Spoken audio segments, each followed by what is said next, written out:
lecture. My area of interest, I really appreciate all the presenters, but I'll ask a question in my area of interest, and I'm going to ask Dr. Hisha Gladys, who presented the cash crop production and blessing our cash. I wanted to get the answer from you. Somehow I got an answer from your presentation, and I will be presenting it not to preempt what I'll be presenting, but there's a convergence from your research and what I have.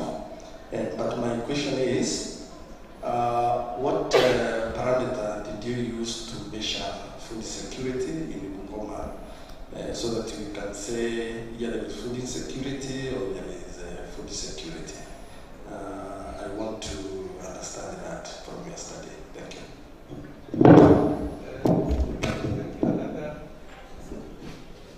Okay, me too. A question for Dr. Gladys.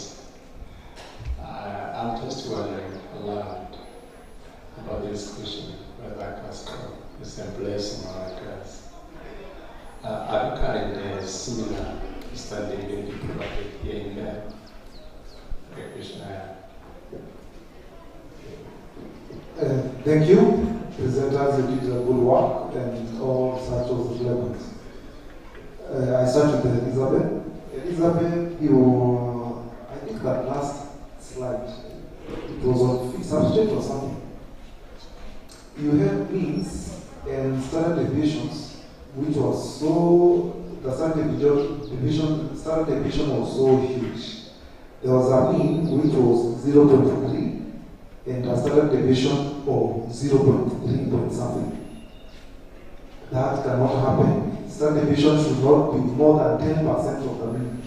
So kindly recheck your data and maybe the analysis, because it shows there was such a big error.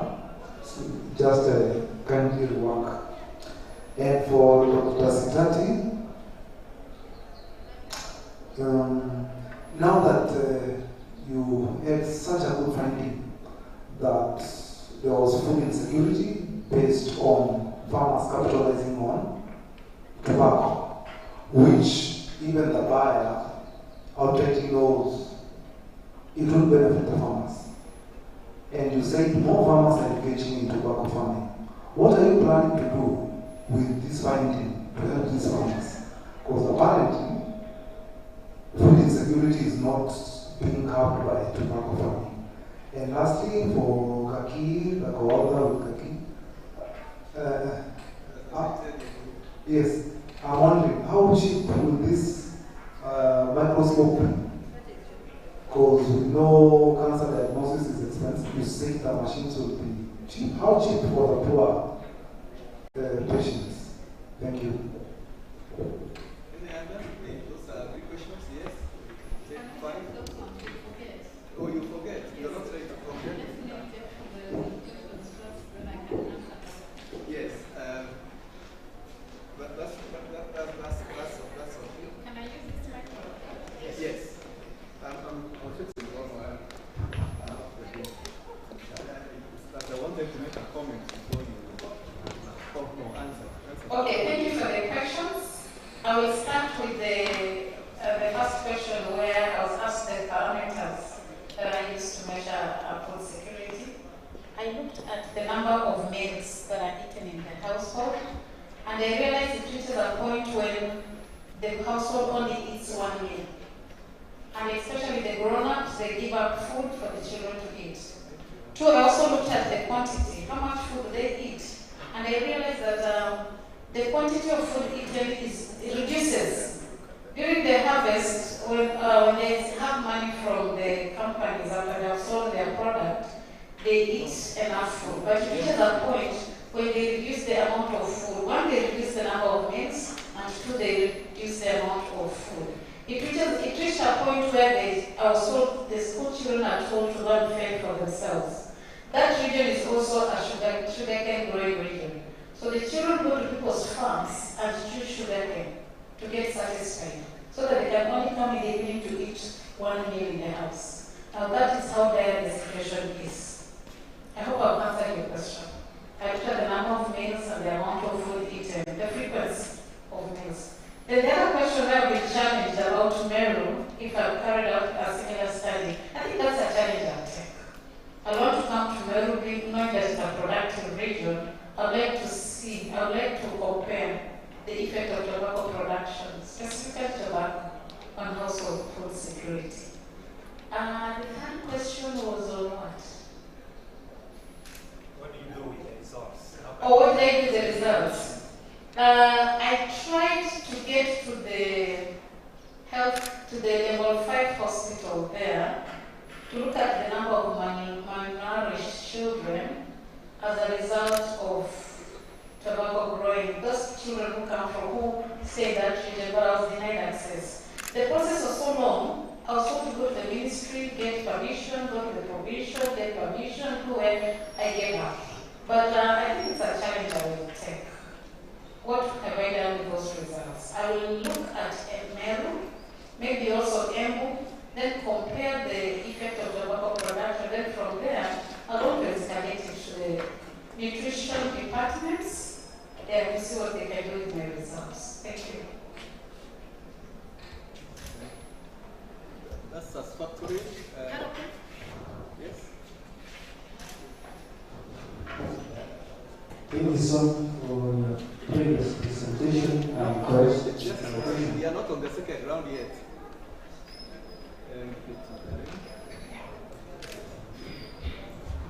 I asked her to. Thank you. I asked her to get to that presentation so that we see what Tara is talking about. This one, eh? Now you can answer. That's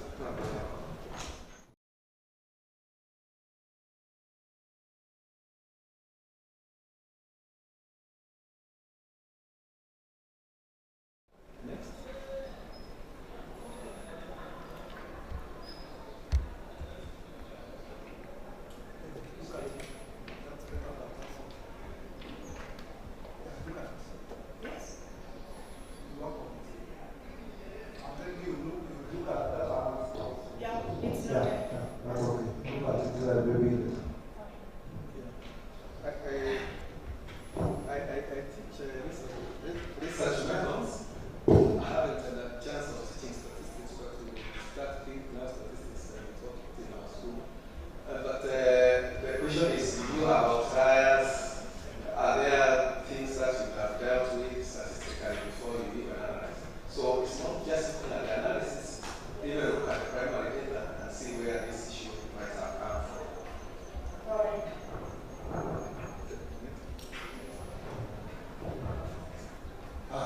Yes, my name is James Ezekiel. Thank you for the question you asked. Basically, concerning the microscope, from the word it is open flexure microscope. It's very cheap. So the microscope costs approximately 20,000. So that is the approximately the cost of the microscope because we obtain it from open source. Thank you.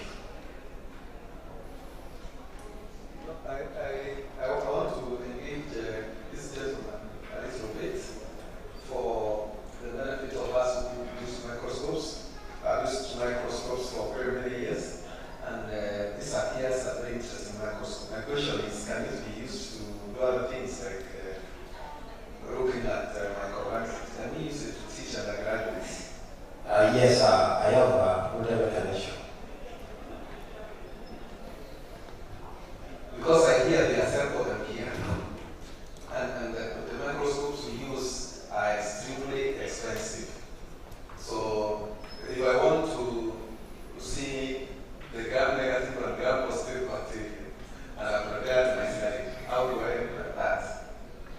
Yeah, so this is the open flexure microscope.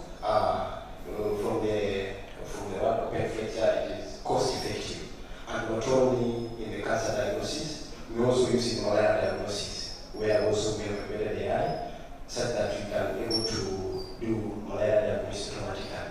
A second thing we can use in education, where we can also use in high schools or in primary school because it's able to act as an education tool where we can determine, of course, the blood tissue, the internal blood, the cells. So basically, not only malaria or cancer, but it can only be applied in several fields. Okay. Yes. What was it initially made for? Initially, we The umbrella was made to shield people from sunshine, but now they use it to shield themselves from rain. What was this instrument used to be made for? Yeah. Oh, this one basically for the open source. We initially use in malaria diagnosis. Okay. Yes. Thank you It's so all much. applied cancer diagnosis. That's new innovation. You're getting something from the open source and adapting it to solve our problems. Thank you. Was there a question from Mungani? The cohort has come. And before that, in your presentation, Daktari, you mentioned that the government gets a lot of taxes from tobacco, so that's care. I want to correct that. When I was growing up, we could smoke anywhere, even inside the vehicles. But today, if you look at Melo University or you go to town, you will be arrested for smoking. So there are designated areas. The packets themselves of cigarettes are written, smoking is harmful to your health. So the government is responsible. I'm not campaigning for the government, but that's the truth. Second round, please. Thank you very much for your previous presentations. And my question goes to Carol Kakis, co-author.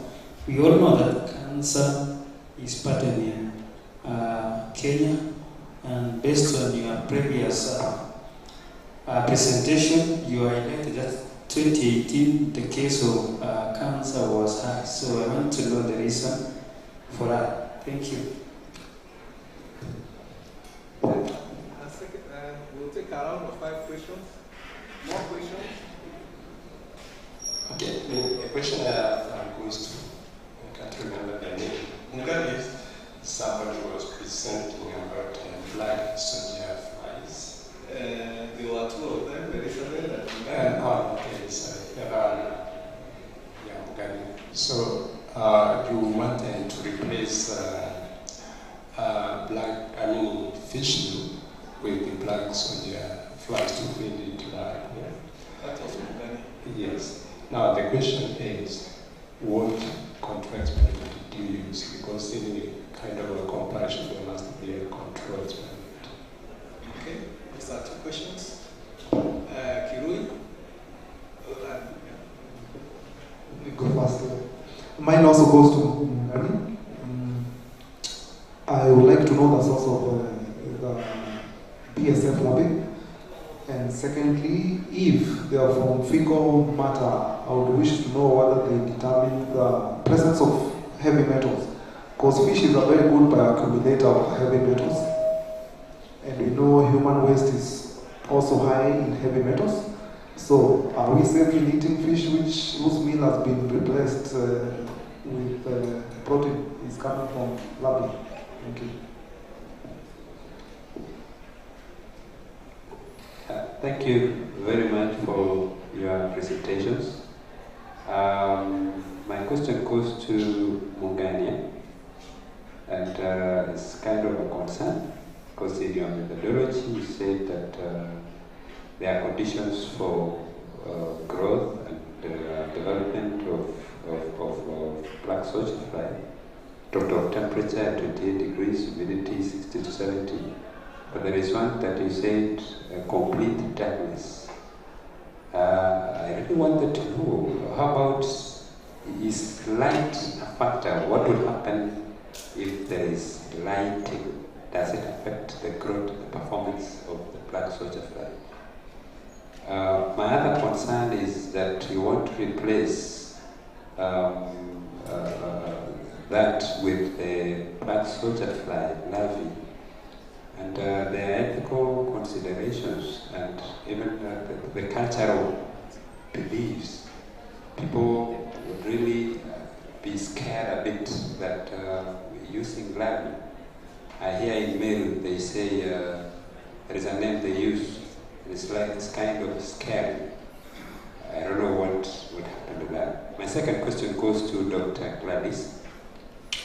There was an initiative back in 2022 from the government together with WHO, the World Food Program, and even FAO, the Kenyan government, and it was tagged tobacco-free farms. So when the question appeared here, is it a curse or a blessing? I wanted to know at the end of the day, because the government took up a serious initiative, and it was done around Migori and places around Malindi. I'm really thinking the government at one time said that tobacco contributes only 1% of the GDP, of the Kenyan GDP. So I really wanted to know, is it a curse or a blessing? But the question came again at the conclusion, asking me back if it was a curse or a blessing.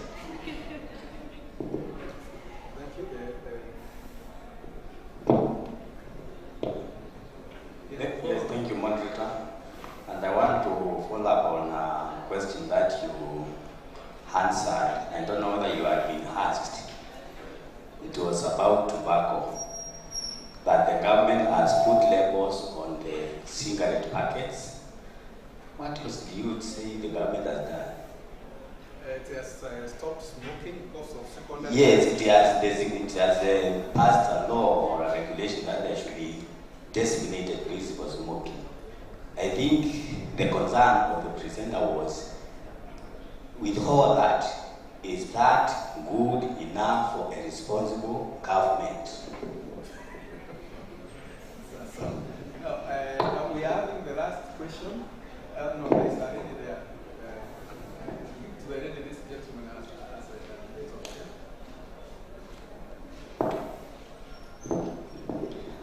Thank you for the good presentation. My question goes to Ezekiel. Before using the microscope, there are the preparation stage for the specimen. So we know sometimes there are variations that happen, and there are mistakes that may happen during the preparation of the sample. Does your model account for such variation? Because in the classification categories, so you classify them into the malignant and the benign category. There is no category for the invalid samples. Thank you. Thank you. Is there a very compelling question which we can't cross out? Ratuma, the way next man. You will ask and then Ratuma will. Thank you once again. So my question goes to George Mungania, or George Mungania's co-author.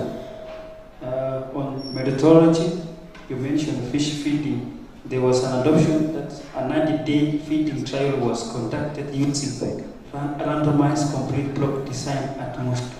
So my question goes, I wish to know the meaning of RCPD and how you conducted it. Thank you.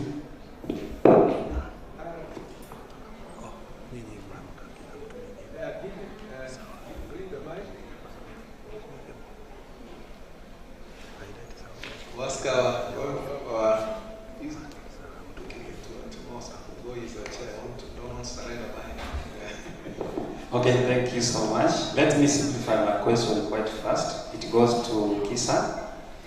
I had a concern and I wanted you to comment about the food production input to produce food, the inputs, vis-a-vis tobacco inputs, which they are provided by the governments. Now the question is, what would decrease poverty? Is it when you leave the farmers to buy their own inputs for food production? Could that reduce poverty, or what did you find that can reduce poverty that you have associated with tobacco production?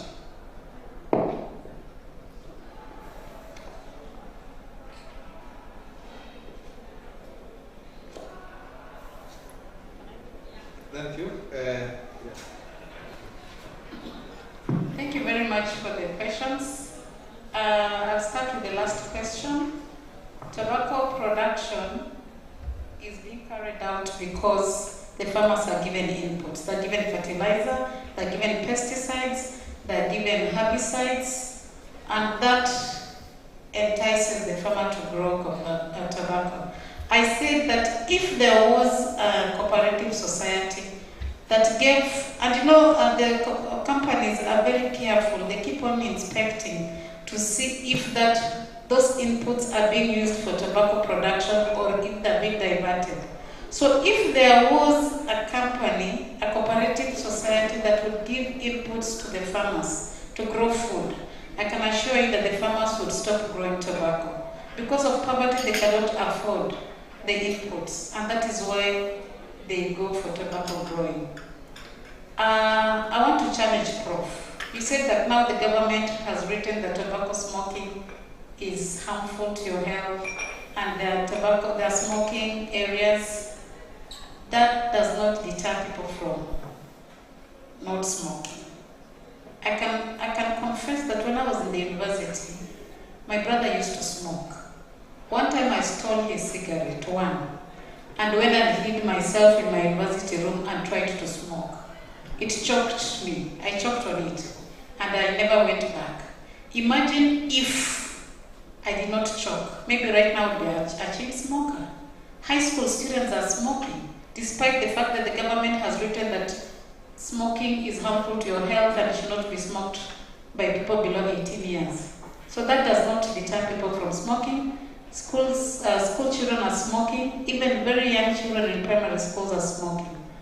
If you see the government increasing the prices of tobacco every financial year, of cigarettes, it means that they are making a kill. And that is why they are increasing the prices. If they are not making enough money, taxes, they will not increase the prices, just the same as alcohol. The other question was on what? Sorry, I kept away my book, so I can't remember the other question. But what I can tell you is that if the farmers had a choice, whether to grow food crops or to grow tobacco, they would grow food crops. It's because they're very poor, they cannot afford inputs. And therefore they go for the easier option, which is a source of, which is the free inputs that are given on loan and which is deducted when they deliver their tobacco. The farmers have no choice but to grow tobacco. And then they have no say on how the tobacco is priced. Sometimes it is very lowly priced, graded very lowly, but they have no say. They take what is given. And most of the time that you find that money cannot even cater for half of their household needs. Thank you.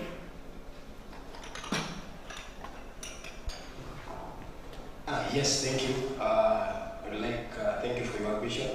The one who asked about the slide preparation and the selection of the data set. I think I will answer the question for the high rate, the high death rate in 2018. When I started answering the question, the first question, I think this is the procedure. We have what's called the biopsy, because the biopsy is the process where the slides being prepared is the process where the slides being prepared in the laboratory by histologists. So the only slide that you take from the scan of the microscope is the prepared slides by histologists. Then the second question that, of course, was contrary to what you asked is how is the selection of data set? Did I include or did we include the broken or the other part of the slides? But what I can say is in the model training, the sports protocol has got data processing where we ensure that the data you submit to the machine learning model, it's a good data and it's a clean and it's an inspected data.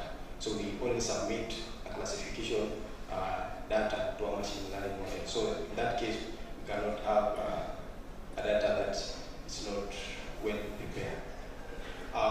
In the question, the second question, in the 2018, that was the time because so they recorded data that they will have the high number of death rate reported. So based on our research, that was the recorded data. Yes.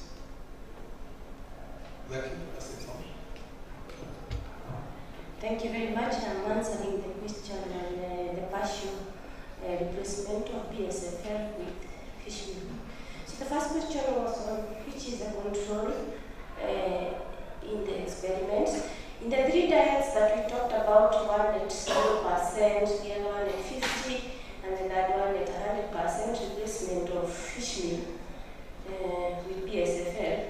The first diet, which has 0% replacement, means that it is completely having the 100% fish meal and all other requirements of a feed that is necessary for the tilapia fish. So you find the soybean, you find the premixes, you find the wheat bran within the constituents of the commercial feed that we have. So the 0% was more of the control diet.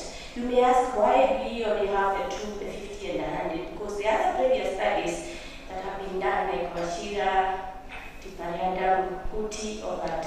And they tried to also look at the 75% and the 33 and the 67, but they left us at a point where they have put a range of about 25 to 75. So out of that, we are trying to see, can we really narrow down this percentage of replacement? And then that's why we worked with the 2 and the 0 as a control. Next question was on the heavy metals presence in the fish. In the formulation of the diet, where we are using the BSFL, studies were carried out on the meal. Once the meal was prepared from the black soldier fry, it was taken through the microbial and the heavy metal analysis. This study is a part of a whole study, a PhD study, that is starting all the way from the production of the BSFL, the formulation of the diets, the growing of the fish, and even the sensory aspects and the acceptability of that product. Even when the fish was reared, it was also analyzed for the presence of the microbial aspects, the E. coli,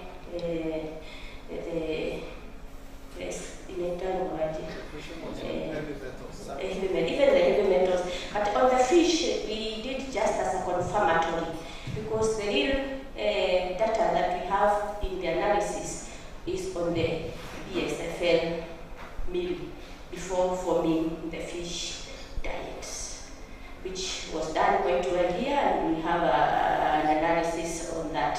And if it was present, we were aiming to first deactivate them and then use that BSFL meal to prepare the feed.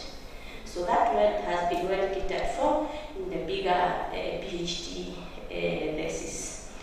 The last question was on ethical and acceptability aspect of the fish, knowing that we have used the fecal and the organic waste to prepare the BSFL. Again, in this study, as I've said, it's a wide study. We have done the sensory aspect. The sensory aspect has to do with the taste, the texture, the color, and the general acceptability. So again, that will be a paper we will present in the next conference, and it also goes all the way to analyzing the people's acceptability to that product when they were testing it, when they were analyzing it, and we will be able to tell you now it is when people are accepting the BSFL-derived products. The one on light and darkness, it was not complete darkness. I'll give my colleague here to answer that when it comes to the production of the BSFL and the environmental conditions. If you can give more insight on that. It was not complete darkness. There's a range of lights. Thank you.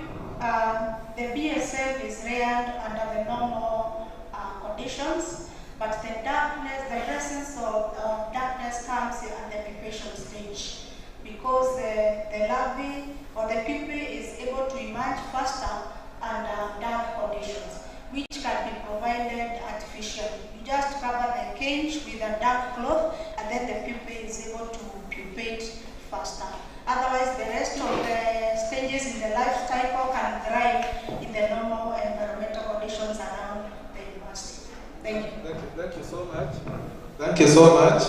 I think we'll give them 3 crabs.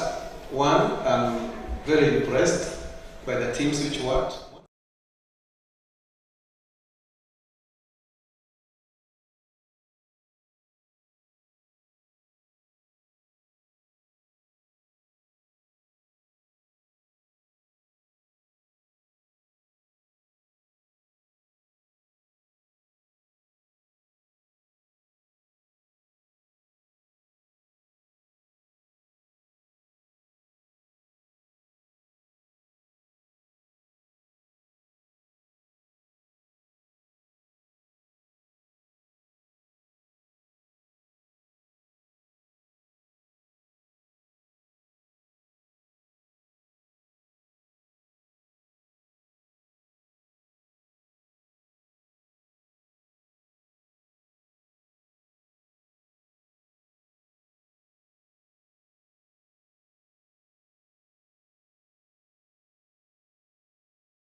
Thank you.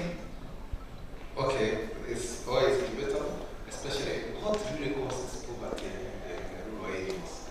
Could it be tobacco or this? I did some work in Bungoma quite a while ago, and what has struck me is that subdivision is the cause of poverty. I don't know, but again, the question from how far government can go in restricting. People are smoking back.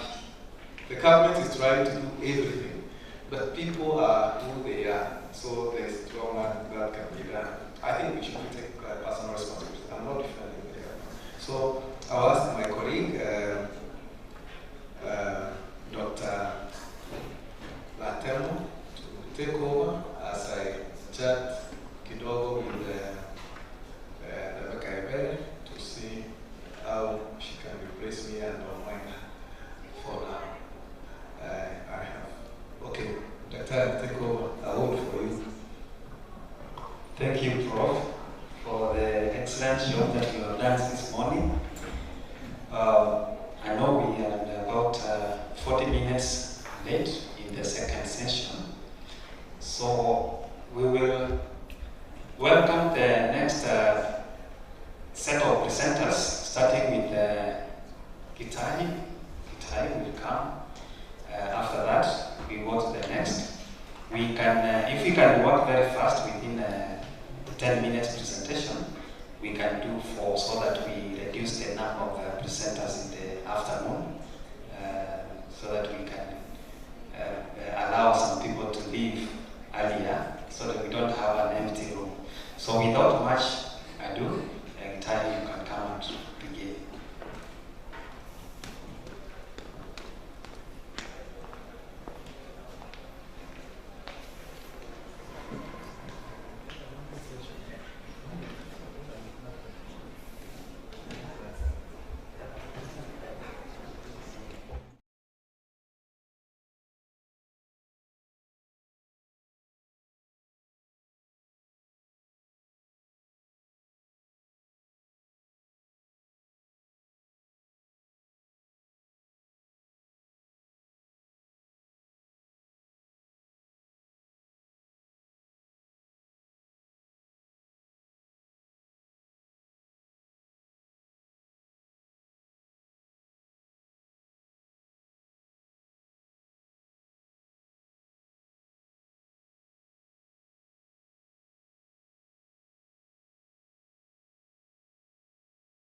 grades, and we don't have a shortage of alternatives to control it, but we are still looking for more alternatives, and especially biopesticides, and that is our work. Now, we went to Bere community, Siakago, just next to our county here, and found the community there using some innovative that is not scientifically validated, and that is the work that we are doing. That they are taking the leaves from Tithonia diversifolia, and some are also using Fanonia raciopas and other leaves, and they stack into the granary where they are storing maize, and the maize can be laid there and infested by weevils for quite a long time. So, as you can see from that slide, we have that insect there, which is the weevil, and it is very destructive. We are trying to eliminate it because, especially when it attacks the maize, it loses its market value, and again, it's a loss to the farmer, sometimes causing a loss of up to 50% to the stored grains. And we have been using Actelic. I know you have, if you have interacted with cereal farmers, Actelic is the main synthetic pesticide, but it is associated with very many side effects. Studies have shown that it can even lead to respiratory disorders. It has also been associated with cancer, but we need to work on that. This week, the Minister of Health, the one that I have posted there, and that was on Monday, was able to ban 77 pesticides on Monday. It shows how serious our government is when it comes to this.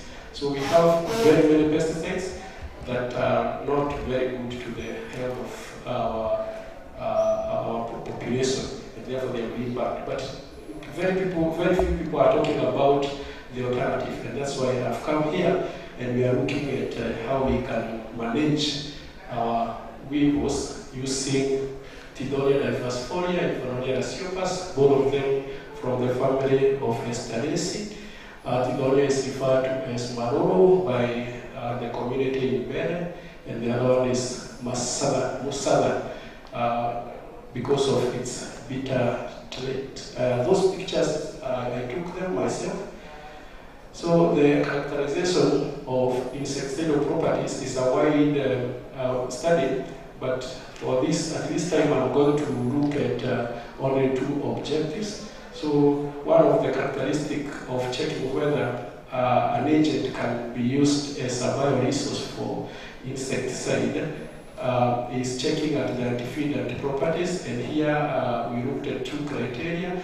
One is PW index, and then damage that is caused by the weevils before attack and after attack. And then after that, we look at the anti-acetylcholinesterase effect. We have looked at that and found that, like we shall see, we know that most of the insecticides, the mode of action, and especially organophosphates and organochlorides and carbamates, all of them work mainly by inhibiting acetylcholinesterase, and therefore it was prudent that we check whether our agent do also work through the same course, and that's why we are looking at that. Looking at the methodology, we collected the material from Bere in a village called Ndawa, and we used all the bioconservation measures, collected the material, took them to our biochemistry lab, and carried out the extraction, organic extraction, using DCM and ethyl acetate. And then after that, concurrently we were raising and layering weevils in our insectary, and then we did now the pesticidal assay. And in this study, I'm reporting one aspect of pesticidal assay, that is antefeedant assay, where we looked at the perforation and the grain weight loss thereafter upon infestation after the treatment is done. Now, for the acetylcholinesterase assay, we did the extraction of the pool protein enzyme from the weevils Of course, we did the homogenization and centrifugation using the process or the protocols by Katana et al. 2007 with some modification by Tahari et al. 2021. And then we went ahead, did the Bradford method of quantification of that protein so that we could be able to tell the amount of enzyme that was there. Then went ahead to do what we call the Elman protocols to check the inhibitory aspect of our extract against this enzyme. And we used the reagent, which is ATCI, to be the substrate, and then we were able to detect the product that is leucorin using DT and B. And then that data was analyzed. We checked that the grain damage for the insecticidal properties and also the wave-4 perforation index, and we formulated that data. We did descriptive statistics and inference statistics by ANOVA, and we followed that with Tukey's post hoc for the insecticidal, and then Fisher LSD for anti-acetylcholinesterase because it was more sensitive. It was able to give us better comparison. So t-test was also done for comparison of the two brands to see which one was more effective, and we used Minitab statistical software for that, and these results were presented as I have done here in tables and graphs. I have not given them here in the interest of time. Now, for the antifidant effects, the DCM extract was as indicated there, and as you can see, we found a lot of activity for our two extracts, especially DCM extract. It was evident that the experimental groups were able to prevent and protect weevils from attacking or feeding on the grains, and they were able to not cause damage.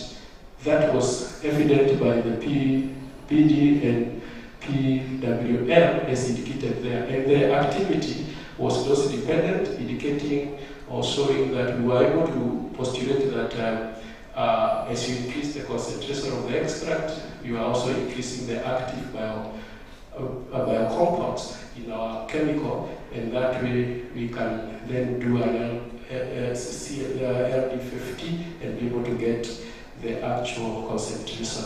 The same case with acetylcholine, not acetylcholine, but ethyl acetate extract. The same trend was observed, but in the comparison, it was clear that tizole diphosphorate extracts of both DCM and ethyl acetate was more effective as compared to Phanonia raciopas.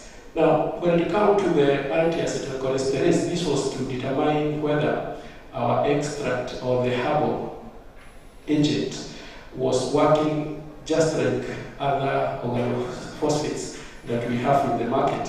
And we wanted to check whether if after extracting the crude enzyme from the weevils and then exposing it to the extract, the extracts were reducing the activity of crude enzyme. And it was evident that, as you can see, the enzyme activity kept on decreasing.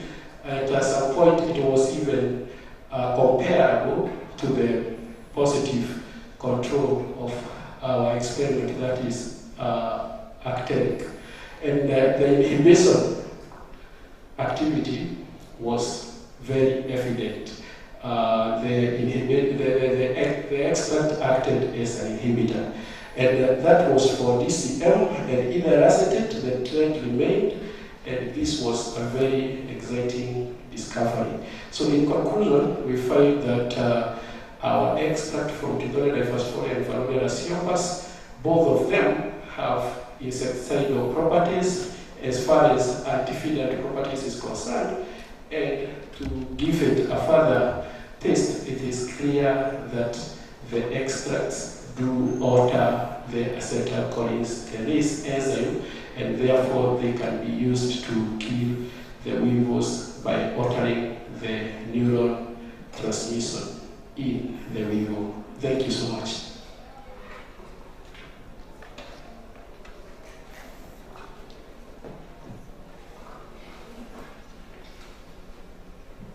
Okay. Thank you, Bwana I've just forgotten his name, for a good presentation.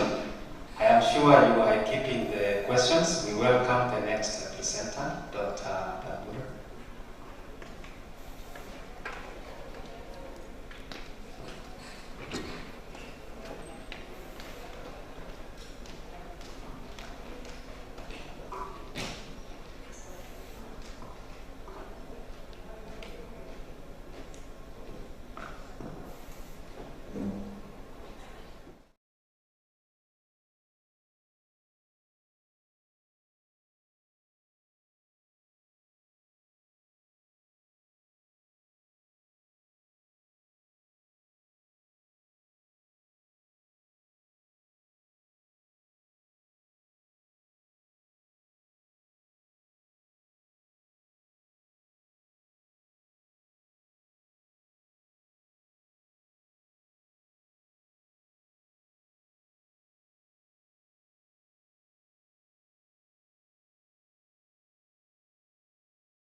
Is of great concern, not necessarily in Kenya, but globally.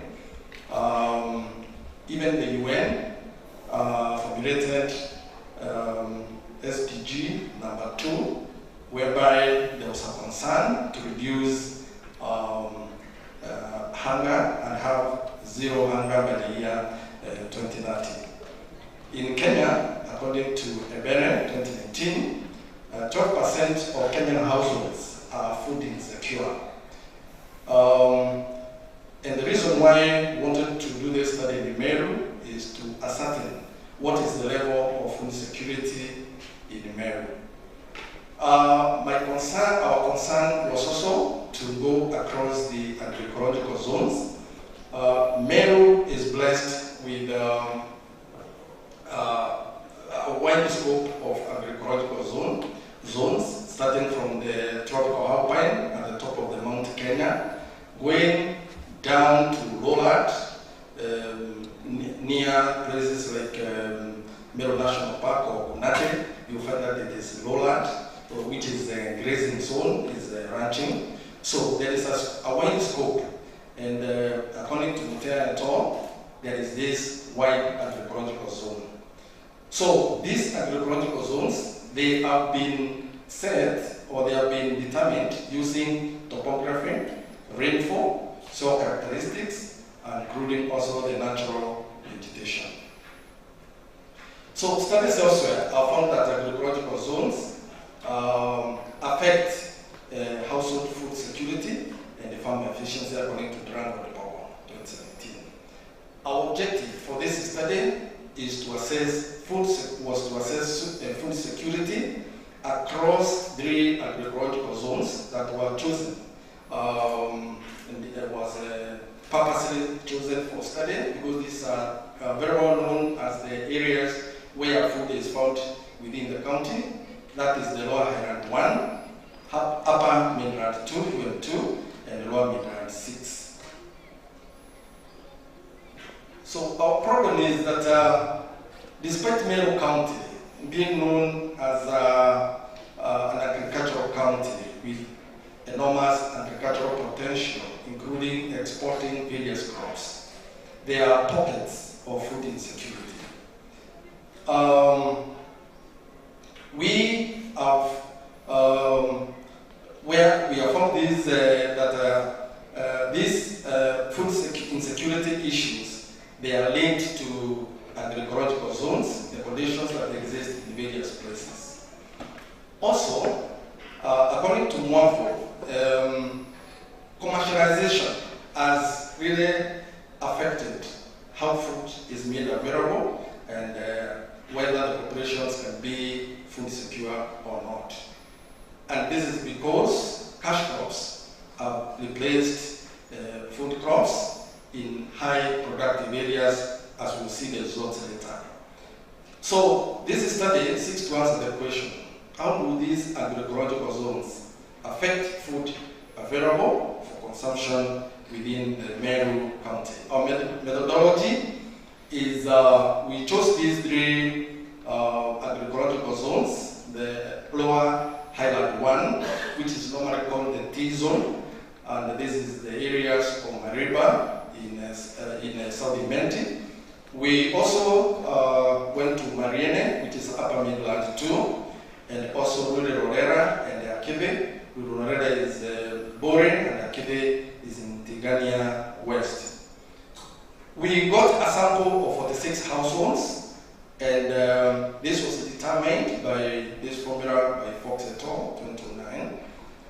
The data that we collected, we used a questionnaire, a food frequency questionnaire, which included a 24-hour dietary recall. We call it 24 HDR, where we determine 12 food groups and ask them questions whether they had eaten that kind of food within the 24 hours. And through that, we were able to determine the food security of that area.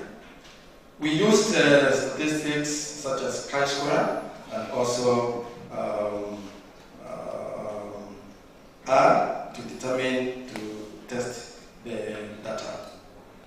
We also informed the concept from the respondents, which is a requirement so that we are able to do it ethically.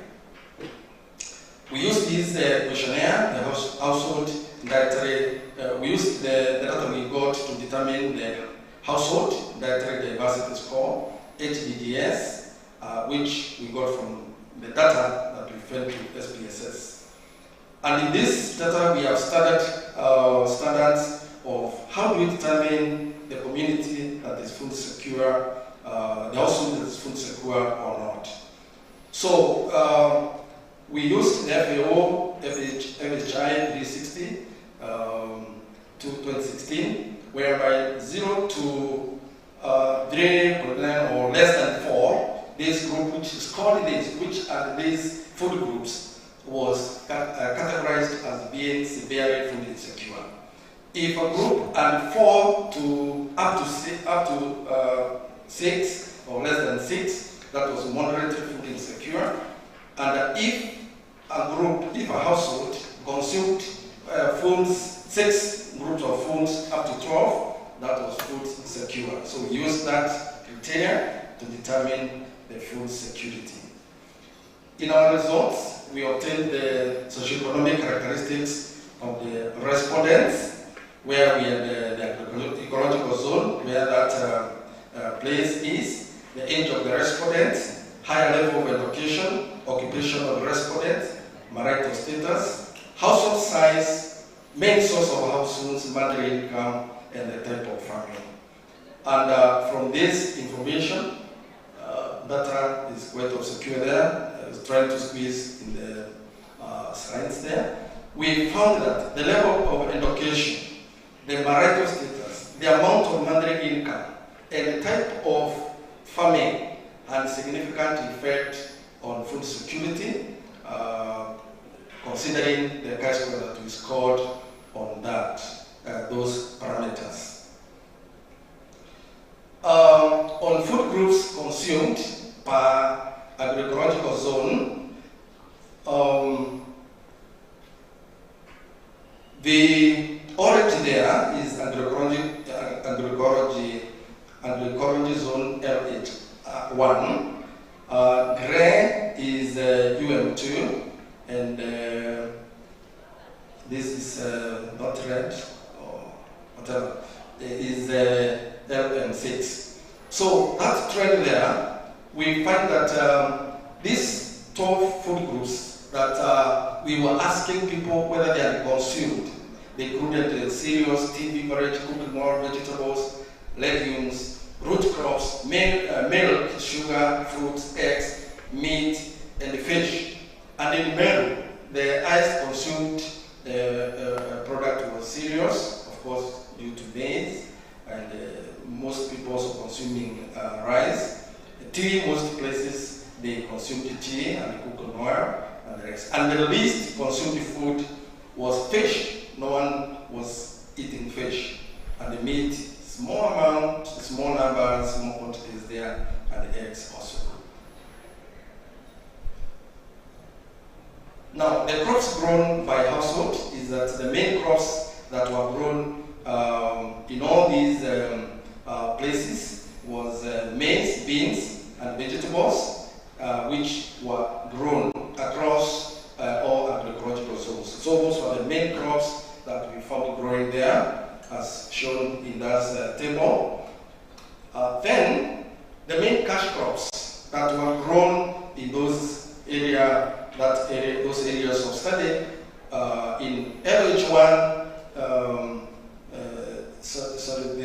The LH1 was tea. I think there was a addition of that. Yeah, tea was LH1. Coffee is UM2. Mira was grown in LM6, and the cotton also in LM6, and the macadamia was majorly grown in UM2.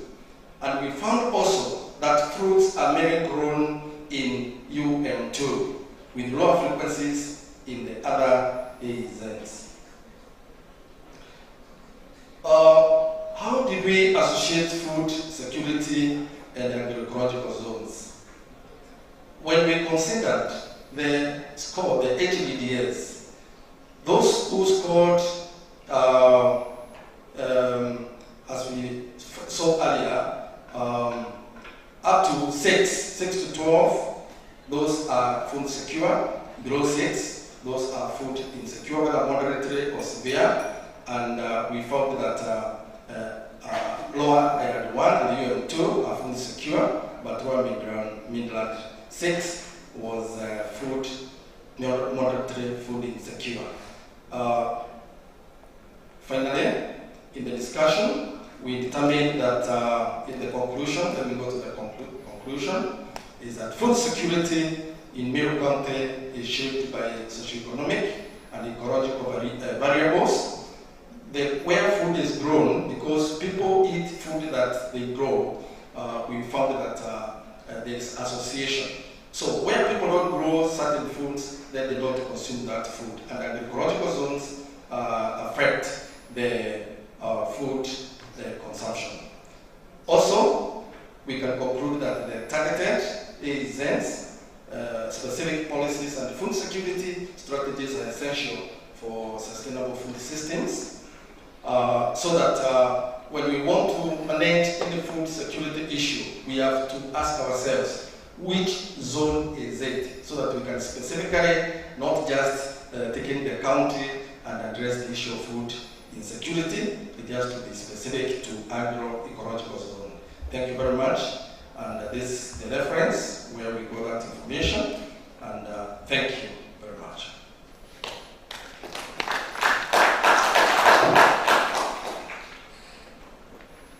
Thank you.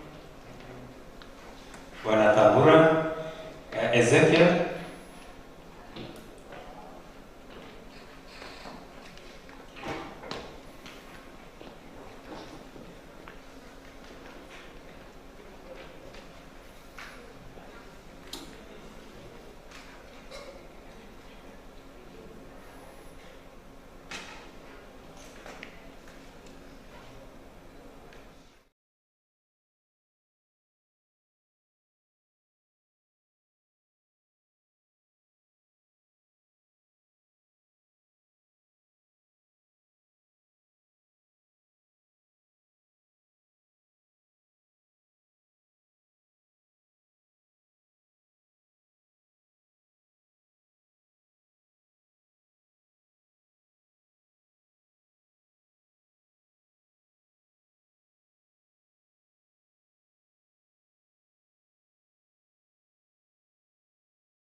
And Ashoka divisions with some information from Kiambere division, and these are the methods that I used.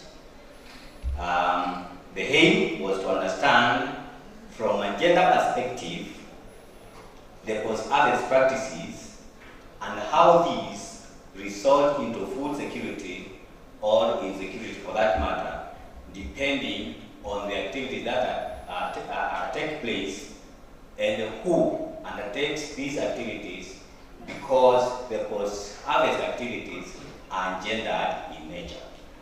Now, we need to look at the post-harvest decision-making regarding food produce. When food has been produced, what decisions take place? Who makes which decision between the spouses? We need also to look at how food is stored. How is food preserved in the store at home? How it is disposed of, either through giving relatives or even selling in the market, and how the returns are appropriated between the spouses in terms of what decisions each spouse makes regarding that food. Now, the question that I'm asking here is, what are the implications of these activities on household food security? If the decision is carried out jointly between the spouses, then what is the implication of food security in that household? If a decision is taken by the head of household, who are usually men in most cases, how does that affect food security of that household? If women were to be given a chance to make these decisions on their own without the interference of their spouses, what would be the state of food security in that household?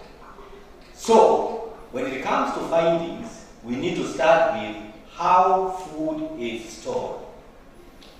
And as far as food storage is concerned, there are two methods. Some methods are modern, others are indigenous. I don't want to use the word traditional because it's controversial. I want to use indigenous method of storage.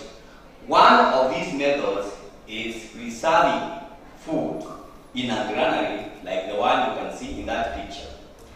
Looking at that picture, that granary is made up of fine sticks, meaning it is very well aerated, and of course it is raised, meaning that it can, when it prevents domestic animals from straying into the store and destroying food.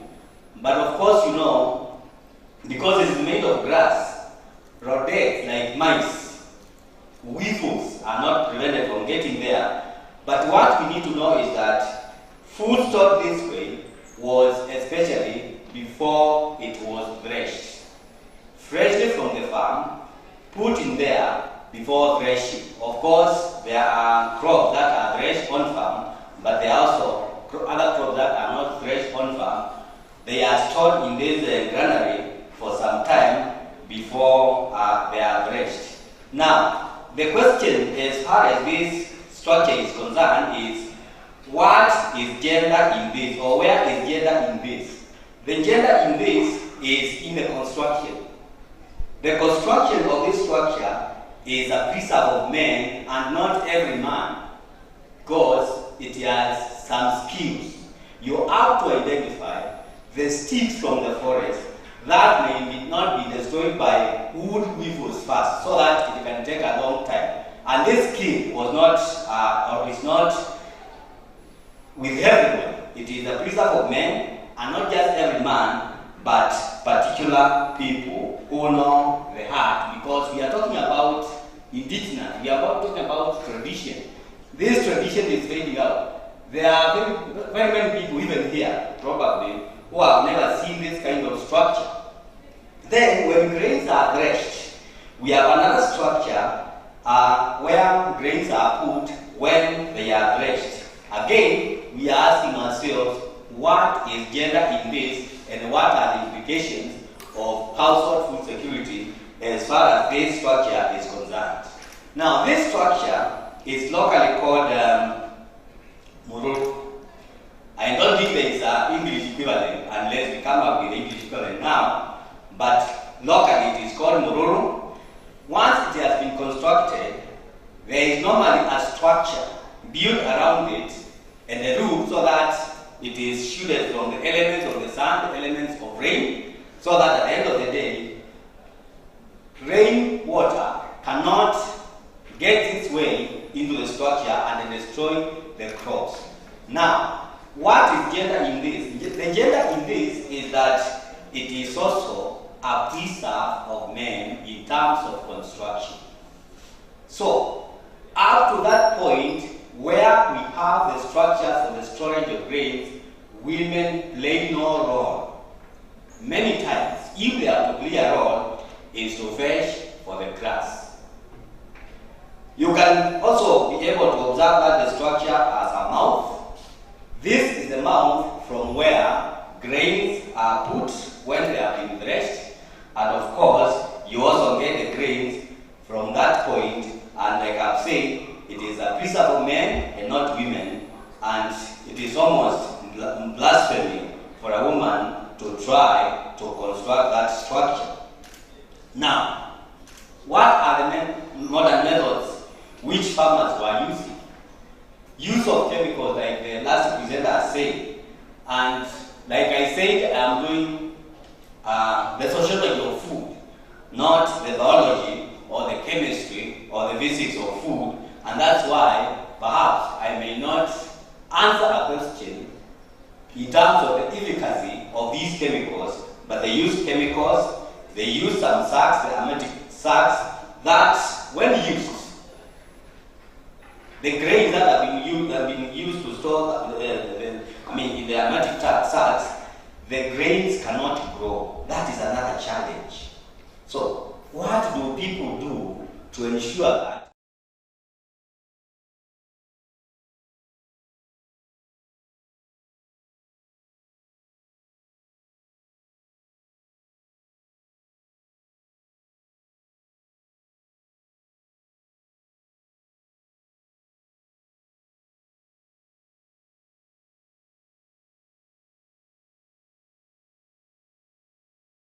So that at the end of the day, the weevils cannot find their way into the container so that they can be ready for the next season and even the next one. Now, going back to our Mururu, the container where you put the threshed grains, what was that once you put those traditional chemicals, they can take even 5 seasons, 6 seasons, before it can get spoiled inside those containers. But when it comes to modern way of storing grains, people have modern stores. Others are using mixed methods where they are using indigenous and a modern way of storing. But at the end of the day, storage is affected by accessibility and availability of these modern chemicals, of these bags, because in the barren drylands, poverty is very high relative to the national average. They do not have access to information in terms of storage and even from the production. They do not have the skill and the knowledge. One of the issues that are affecting, are leading to the access to information is about extension services. When agriculture was devolved, it was expected that the county governments will run and employ agriculture extension officers.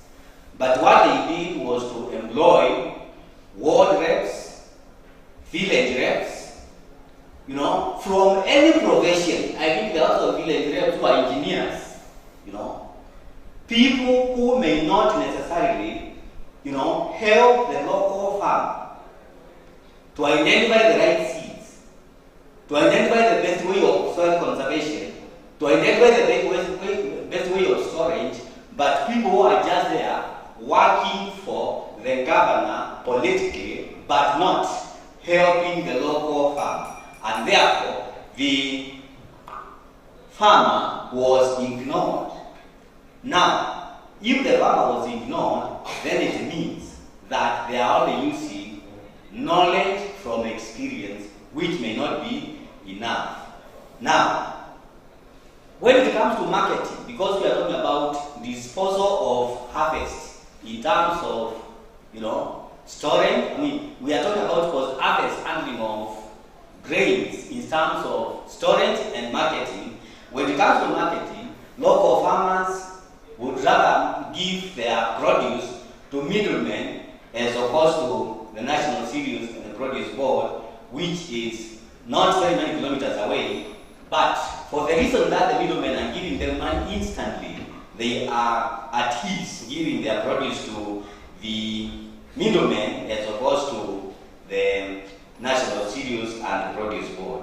Now, out of this, we are noting that because the farmer is using their own experience, the recommendation that we are making out of this is that there is need to revamp extension services so that the farmer can be reached with information, training farmers on storage, and of course, when it comes to extension, it needs to be actual extension, then it extends to physical inspection of stores in terms of the way farmers are storing their grains.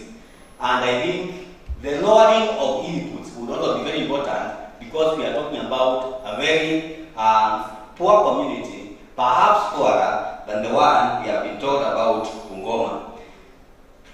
Devolution should devolve and devolve everything. If agriculture is devolved, then National Cereals and Produce Board should also be devolved, even if it means opening temporary offices during bumper harvest in the or near farms.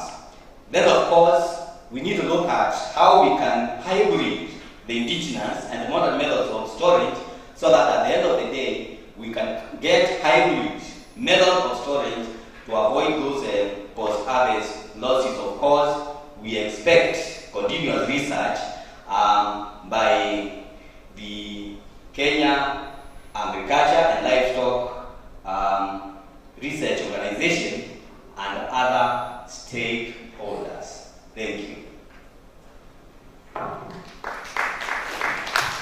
Thank you, Ezekiel, for exactly.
insecticide studies is to see whether that insecticide is able to to control or contain the development of the insect.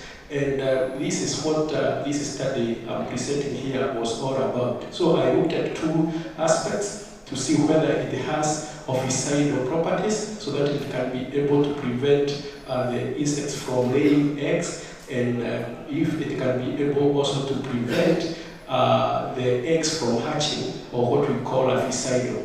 Now the hampering of the metamorphosis of the insects. And it was very interesting to find that the two plants, I will go direct because I had done the introduction, and in this study, the other aspect that I did is what is there, that is phytochemical analysis, and that is the main thing in this presentation, where I wanted to know what is this that is in these extracts that could be associated with the activity. So I carried out gas chromatography, mass spectrophotometry, GCMS, and was able to get very many compounds in the extracts. And what I will be presenting here are an extract from the findings of GCMS, and I just found those which have been associated with insecticidal properties, larvicidal properties, or any other aspect of insecticide. That is what I'm going to present. So, direct to the data management was similar to what I presented last time. I did have my data, tabulated it, but I carried descriptive statistics and also inferential statistics like I did explain previously. Now, this is an extraction of the findings of GCMS of my extract, that is DCM extract from the two plants, and it was very evident. These are some of the compounds. You can see quite a number of alkaloids, and you can see actually very many terpenoids there. And from the study in the literature review, these are the ones that I found in the literature, having been tested, having been assessed and evaluated, and found to have pesticidal property. No other, tetraethylonidifosphorine and phenonyl aciopas had that interesting potential to keep off weevils in Mororo structures where Bere communities store their grains. So without going into details, these are the phytocompounds that have been associated with insecticidal properties which we have already identified. And the same case with the ethyl acetate extracts.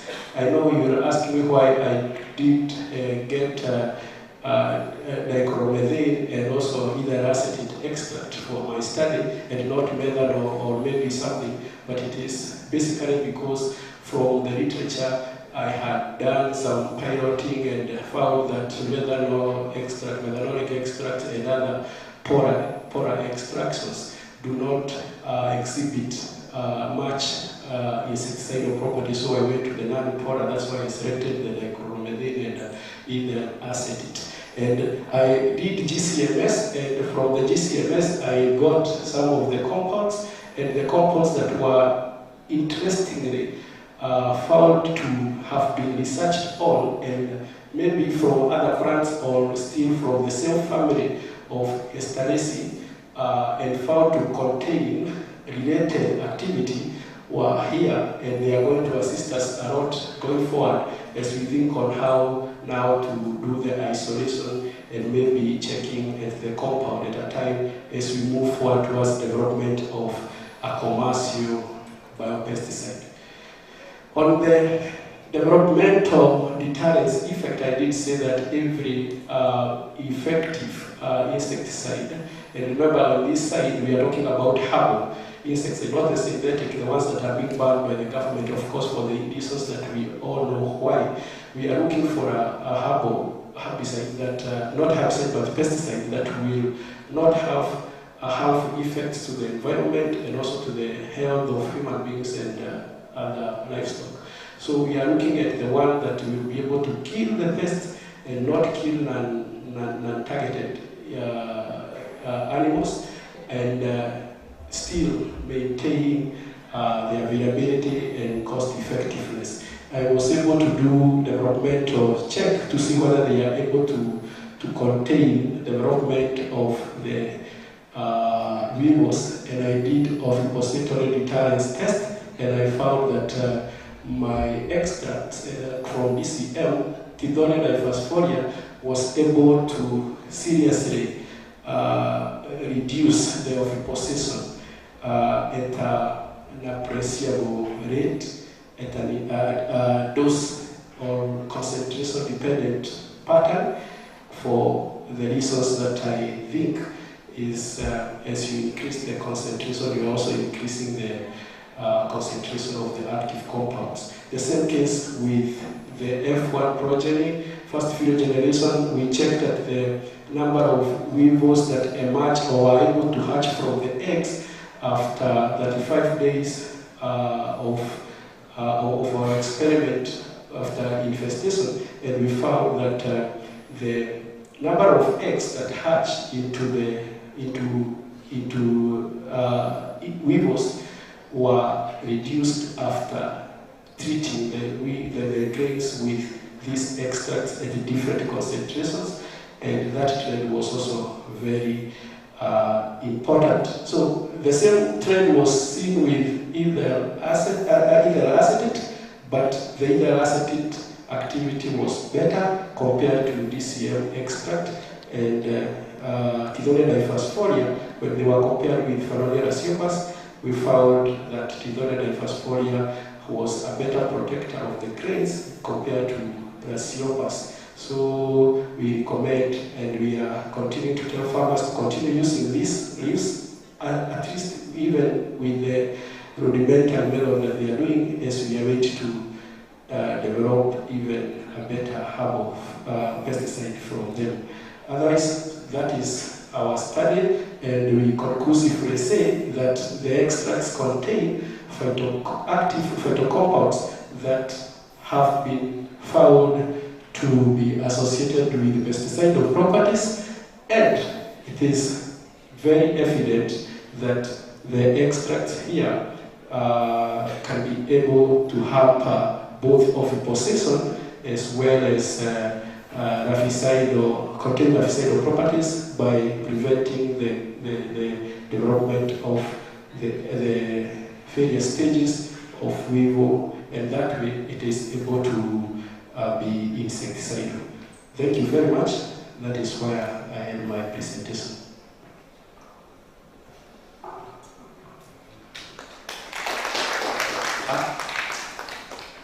Okay, now we reach a point.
Apart from Mbere North, Mbere South, and it's like you're looking at phytochemicals that would actually solve a very big problem.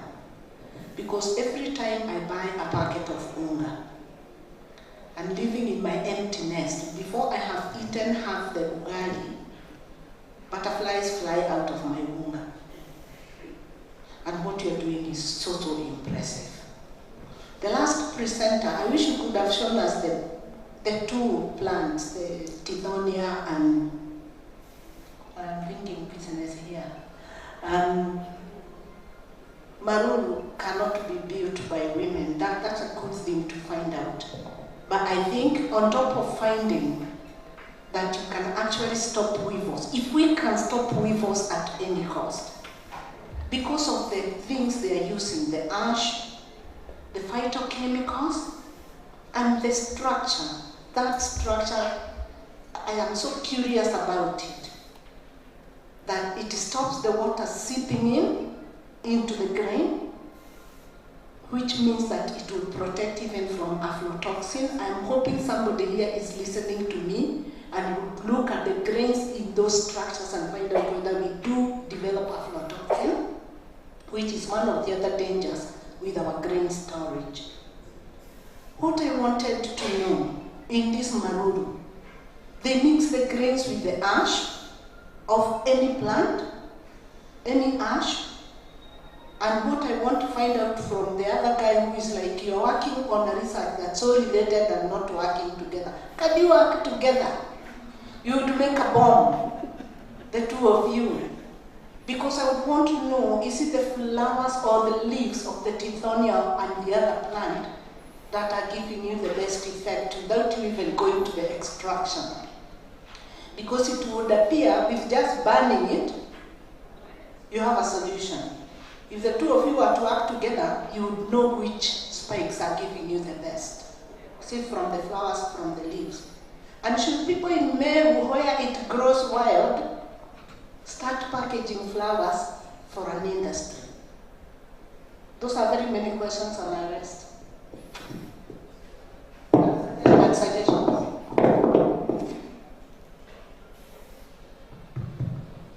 Thank you. My question is to Dr. Gitahi.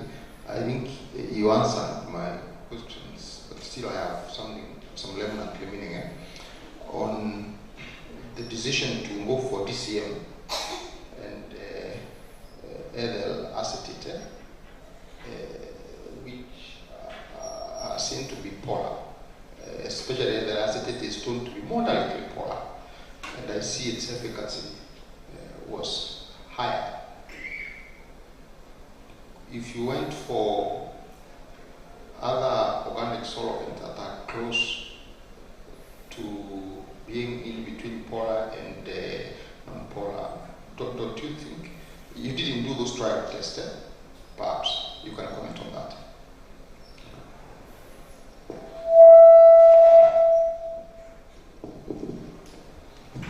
Good afternoon.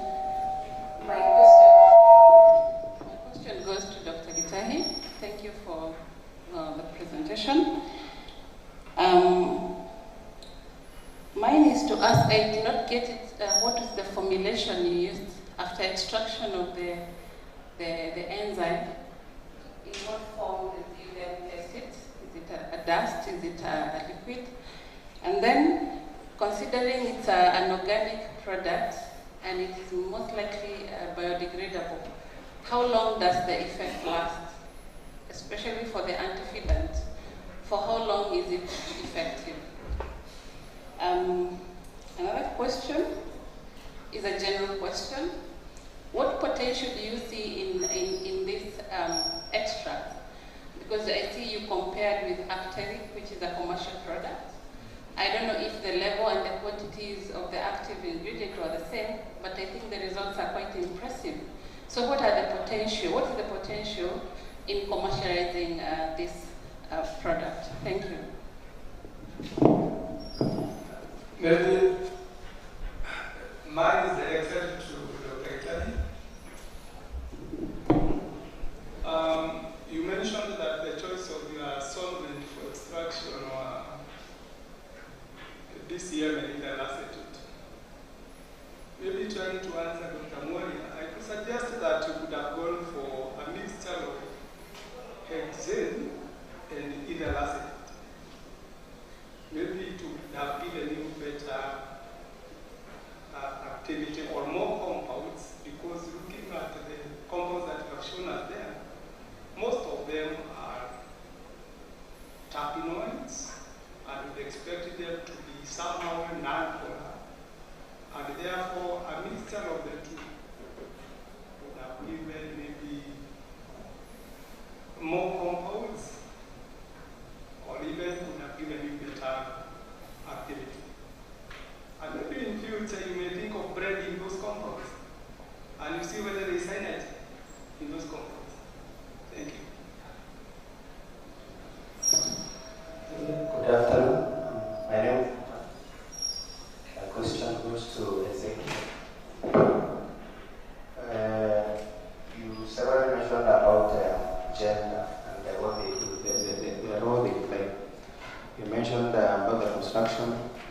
main gender was men. We talked about the distribution of the food, the sale, the management of the returns. Now, which gender does that, and what is the recommendation of the gender that is doing all that activity in food security? Because you said probably the gender, the women probably may be better in when they manage, or the men are better when they manage, so that we are more food secure. That is my concern. Thank you. Thank you so much for your wonderful presentations. My name is Koech, and my question goes to Dr. Joshua Tamburama. I'm sorry to ask you this question because you were my lecturer some years back, and now I'm asking you a question. In your introduction, you mentioned that 12% of Kenyans households are suffering from food insecurity. So I'm asking, what is the size of population in Kenya? That's the first question. And the second question is 12% represents acute or moderate food insecurity in NASA's parts of Kenya? Thank you. Yes, the last one now. Okay, thank you. My question goes to Dr. Gitahi. I heard you say that you were provoked by the method that were used by informally controlling the pesticides, whereby these leaves probably, or the part of the plant was put into Mururu. Before you went into the extraction, did you compare probably the extent to which now these leaves could control the pesticides, probably dried under the shade, then you just crush it into powder, and then it should mix. Thank you. Oh, sorry, the other question will go to your colleague who was also working from there on the sociology of food. I'm also trying to know why do you think probably people are trying to abandon this method or indigenous method of controlling the pest through this storage, whereas initially probably it was very effective? Okay, that's the last one now. Because of time, we cannot take more questions. Then this one will be the last one. Okay, thank you. My question goes to Dr. Gitahi. And I was really concerned about these organic extracts and the ones on the market that we usually use and have been in use for quite a long time. The Actelic and the Actelic super that have the pyrimiphos methyl and the permethrin. I really wanted to see in the extracts the content from the ones that you extracted, if they have this kind of contents that would, these ones in Actelic super kill, the other ones in the extracts more of repel. So I really wanted to see how you compare the two. Thank you. Okay. I think with your permission, Chair, we can address our first presenter together with Dr. Mwezia here, so that we can, because he raised the issues for us, both of us, concerning the studies that we did from Bere. I was doing mine from North, and he was doing his from the region south of Bere. Thank you so much. I can see the excitement in her, and that is the excitement going down to the community. And I can tell you, it is because it is actually a coincidence. We never knew each other, and yet we are doing a research from the same region. So Mastic has brought us together, and I think going forward we shall also incorporate you for the business purpose. You are saying that you need to know about these reefs so that we can see how we can even monetize, create money out of it. So we really appreciate your concern and appreciation. It is very, very important. It gives us a lot of morale. Now, about the plants, I think you missed the photo I presented. I showed them here. I said that these are the photos that of the 2 plants. So they are there. You can see Maroro there, Tithonida diversifolia. It is a very common, but in faces, just like you said, it grows even around the road. I know all of us here have seen it. It infects every other place, and people are wondering how to control it. So ecologically, we are trying to look at how to do away with the invasive, the colonizer, in a very positive way. We can have it extra use to get chemicals out of it, and then generate agrochemicals out of it.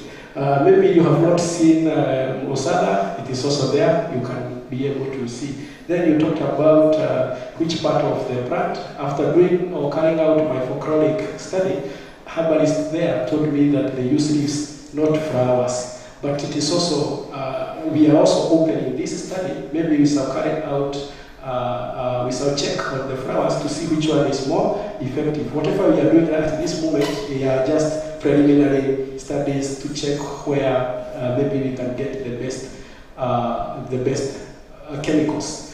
So then you talked about aflatoxin, and it is true. Weevils also increase. Weevil infestation also increase the building up of the molds and other fungi that, including the aspergillus, which generates that poisonous aflatoxin chemical. So if we control weevils in the right manner, it is very true what you are saying. We end up reducing the levels of aflatoxin in our feeds. So we feel it with you that when you have your maize or other grains or even the wheat, you get the butterflies. These are just they are one stages of the weevils, and we can control them by using the locally available material, and we do away with those pests. Otherwise, that is very good. Maybe I can give it to Ezekiel so that we can handle that, and then I come back with the rest of the questions from there, so that before you forget. Thank you very much. And I think I'm very glad that what I looked at sociologically, you are looking at biologically or chemically for that matter.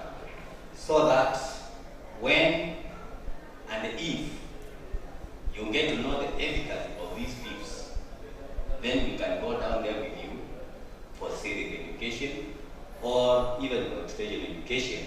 And once people have this knowledge, we can now come to the entrepreneur so that we can see how to commercialize those plants. Indeed, those plants like Mutawa, where I come from, we use them as mosquito repellents, and they grow in the bush. They are feed for livestock, and we don't really take a lot of interest in the plant because it grows naturally. And now the angle that you are bringing is very important, and we need to exchange contacts after this. So the potential is there that once it is established that we can actually use these leaves to control weevils and other post-harvest pests, then we are saying the potential to use these leaves is there, and perhaps to look at whether, in addition to the insecticidal efficacy, whether they have any impact on human body, so that even as we use them, we are sure of what we are doing. But before I give you the mic, I want to respond to a question that was asked about, I did present about how food is stored, but I did not say when it comes to disposal what happens. The first comment I want to make is that my study told me that women are closer to the farm than men, practically speaking.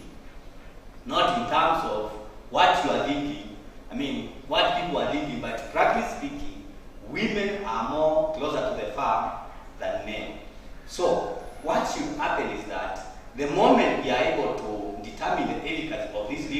of preventing weevils, we need to carry out extensive, agricultural extension education, and the emphasis should be on women because they are with their crops in the farm, in sowing, in tethering them, in weeding, in harvesting, in post-storage. So at the end of the day, everybody needs this information, but we need to emphasize on this information going to women because, like I've said, they are more close to the farm and their food as opposed to men. Now, when it comes to marketing or sale of farm produce, this was interesting. By gender, it is dependent on the quantity and the purpose for which food was supposed to be sold. If, for example, a family needs to buy sugar and then they want to dispose of a small quantity of their produce, that would be done by women. But if it comes to things like paying school fees, that would be determined by men. Well, the women could take the food to the market, but the appropriation of returns reverts back to the man when it comes to, depending on the quality of food and depending on what kind of need they want to respond to.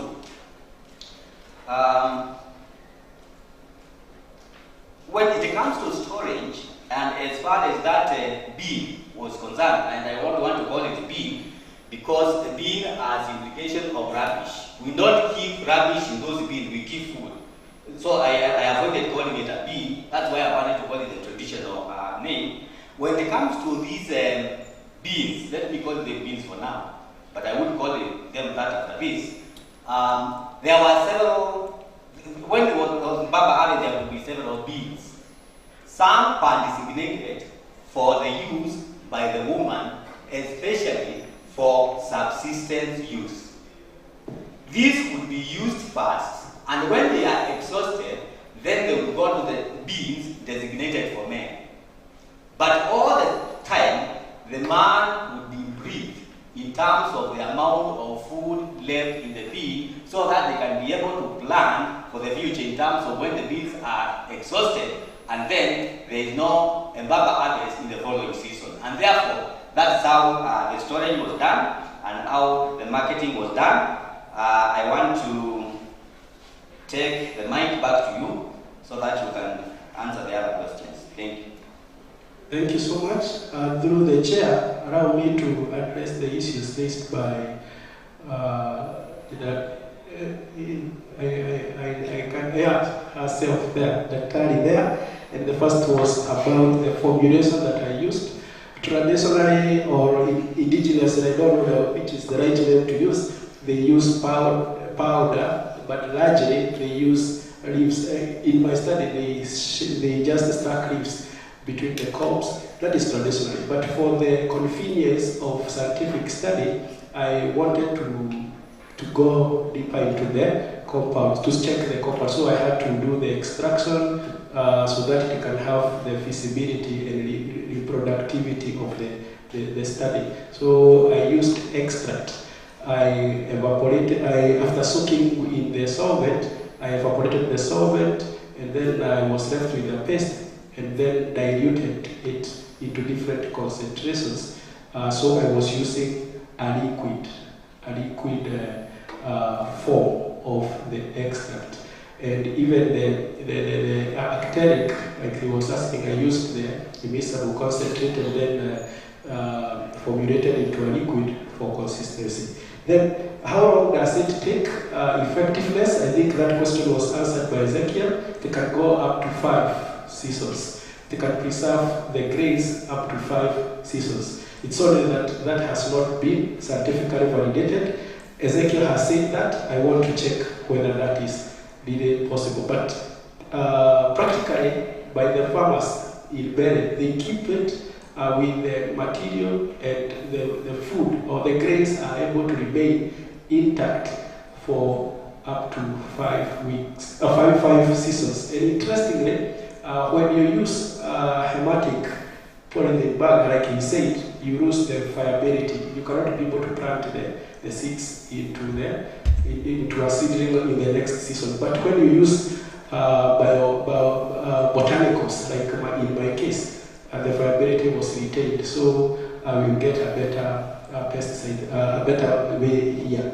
And lastly, the potential of commercialization, we have agreed here that we are going to do a collaboration between myself and him, and then we shall include the commercializer. The commercializer there, and he'll guide us on how to do that. Basically, when I go to the next level of identifying the active phytochem powder in these extracts, we will be looking at how we can conventionally commercialize that, or maybe make suitable compounds of the same, or extract them from do a farm of these plants, and then we'll be doing the process of manufacturing these products, these herbicides from farmers. Just like we have about 6 herbicides in Kenya. We have one got from NIM, and we have another one from Croton seeds. We have another one from Pyrethrum, like he said, and now, who knows, this will be the 7th. And therefore, going forward, we are still in the infancy stage of the study, and with her and all other stakeholders, we can commercialize. It is very possible. It has been done. We can do it, and there is no harm having many alternatives. Then there is another questioner who asked about why I chose this year. That is Dr. Gitonga. If I remember you, I had, your name is Gitonga? Moria, sorry. Dr. Moria, you asked me why this year and either acetate. Are they polar, are they non-polar, and why did I choose the 2 solvents? So after doing, it is true, I did some pilot studies, and like I said, non-polar extraction was not as effective. But I have to admit, this is one of the limitations of my study. You have to create some boundaries for your study, and I agree, and I am open that another person can take up and do even for polar, so that it can be compared with our study. But going forward, this one with either acetate, I think it is still exposing compounds that are very promising. I think that is clear, Dr. Thank you so much. Then there is another question who said I should, at the back there, and he was requesting that I think about the blending of the extract. I see whether if I blended hexane and either acetate, maybe I could have had a better extraction. And again, we are open, and just like I've said about that extraction, this again is another gap that we are opening up. Remember, every research, one of the aim of a research is to open up more gaps. So in the interest of our scope of our study, we did not think about that, but it can be, we can going forward, we can look at how to do the blending for synergy. I know synergy is very important, and we don't want to put off that synergism aspect. So going forward, maybe we are going also to look at that. Thank you very much for that advice. Then there is another question before I take the mic to Dr. here, and they asked about the leaves. Did I compare the various leaves, Marrow and other leaves that Ezekiel noted, and why did I get to the 2? Did I do some initial comparison to check that? But I would like to answer. You would like to shorten your answers to give the other one a chance? Thank you. I corrected for credit information. I was being assisted by herbalists. That's why I added to Manat 2. Finally, the friend to Coech, the neighbor to Coech, Actelic, it is true, it has 2 active compounds, and those 2, one of them is contact toxicant, and the other one is repellent.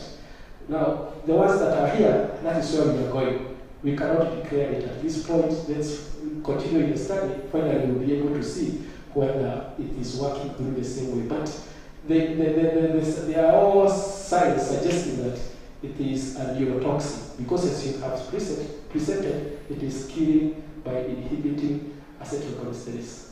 Let's give a chance to Gabura. Thank you so much. Thank you so much, colleagues. It's just before lunch and we're talking about food security. So please listen to us carefully. Koech wanting to know about my statistics. 12% of Kenyans who are food insecure. Yes, this data is available. It's normally obtained through household surveys that are done almost every year, and it has been determined that there is food insecurity in Kenya. This, not the population, but the households. The households in Kenya, 12% of them are food insecure. Now, I will not, well, the data we have, we are not told whether it is moderate, it is acute, it is all that. It's only that we are, the data is that they are food insecure. I think from moderate to acute food insecurity.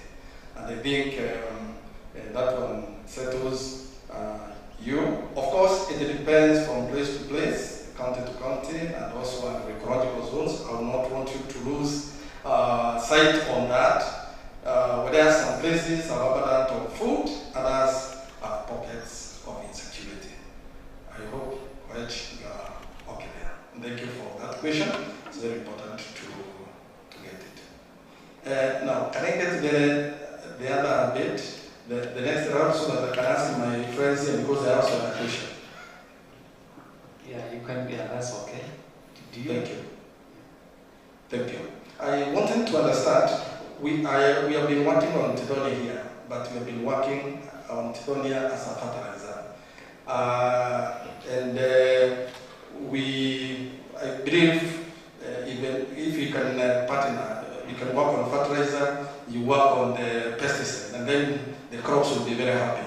But now, my question is, what stage did you extract this pesticide? I think I'm following up on what Dr. Cecilia asked. What's the longevity of this? Because we know these biopesticides are very short lifespan. Some of them are volatile, others decompose quite after a short time. What have you determined that the longevity, that active ingredient, how long will it remain, even for farmers to apply and then to become active? Because some of them are just repellents. Like he was talking about mosquitoes, they are used as repellents.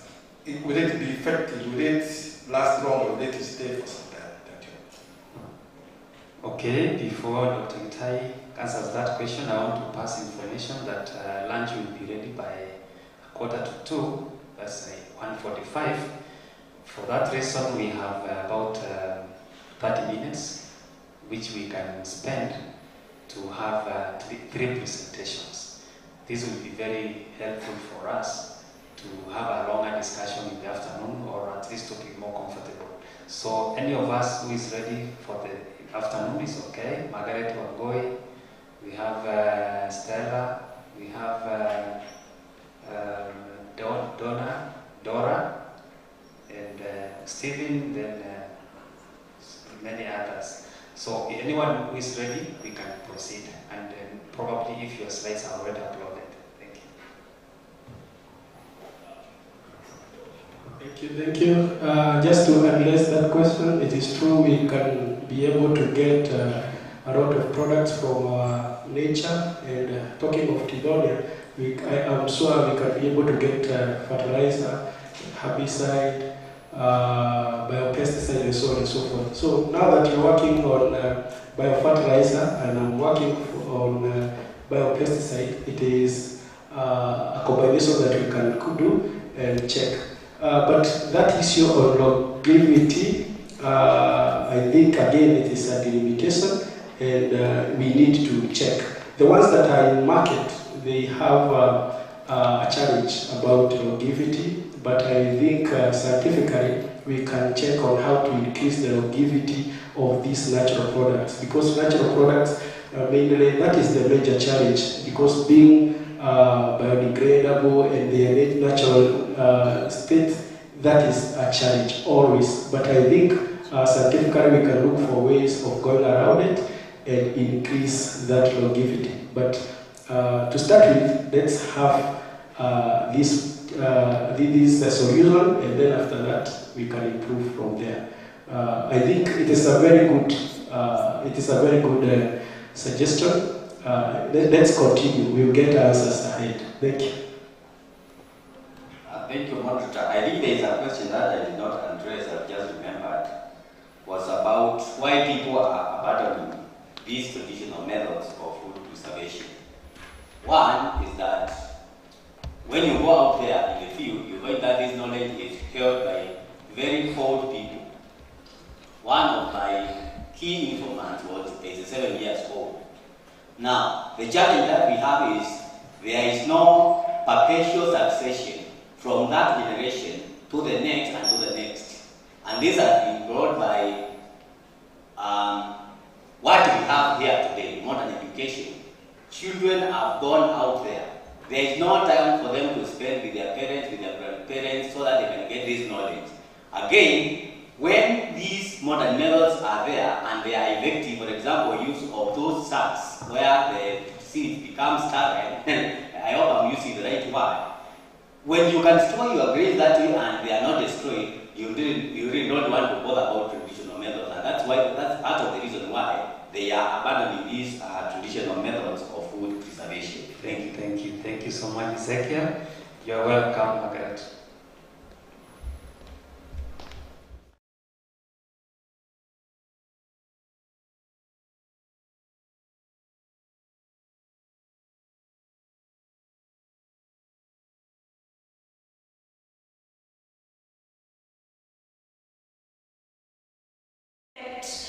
Of screening and treatment of gastric ulcers as a control strategy for gastric cancer. You are welcome. The co-authors for this work is Dr. Musyoka Kinyili and Dr. Dominic Kitavi, all from University of Embu. Have you ever heard people complaining about their health issues like bloating, abdominal pain, heartburn? These are some of the symptoms of the gastric ulcers. Helicobacter pylori, commonly known as H. pylori, it is a relative risk for gastric ulcers and gastric cancer. Gastric ulcers are open sores in the stomach and germs can invade in them. They cause the chronic inflammation and this can develop gastric cancer. So a gastric ulcer patient with H. pylori, they have a greater considerably incidence rate and also a relative risk of developing gastric cancer, according to study done by H1 et al. 2015. And according to the World Health Organization, over 85,000 died in India due to gastric ulcers. According to cancer statistics in 2020, over a million have cases of gastric ulcers, and from these cases, over 700,000 they claim their lives. So this is the method that is used in the method that was used in this study was a compartmental population model, which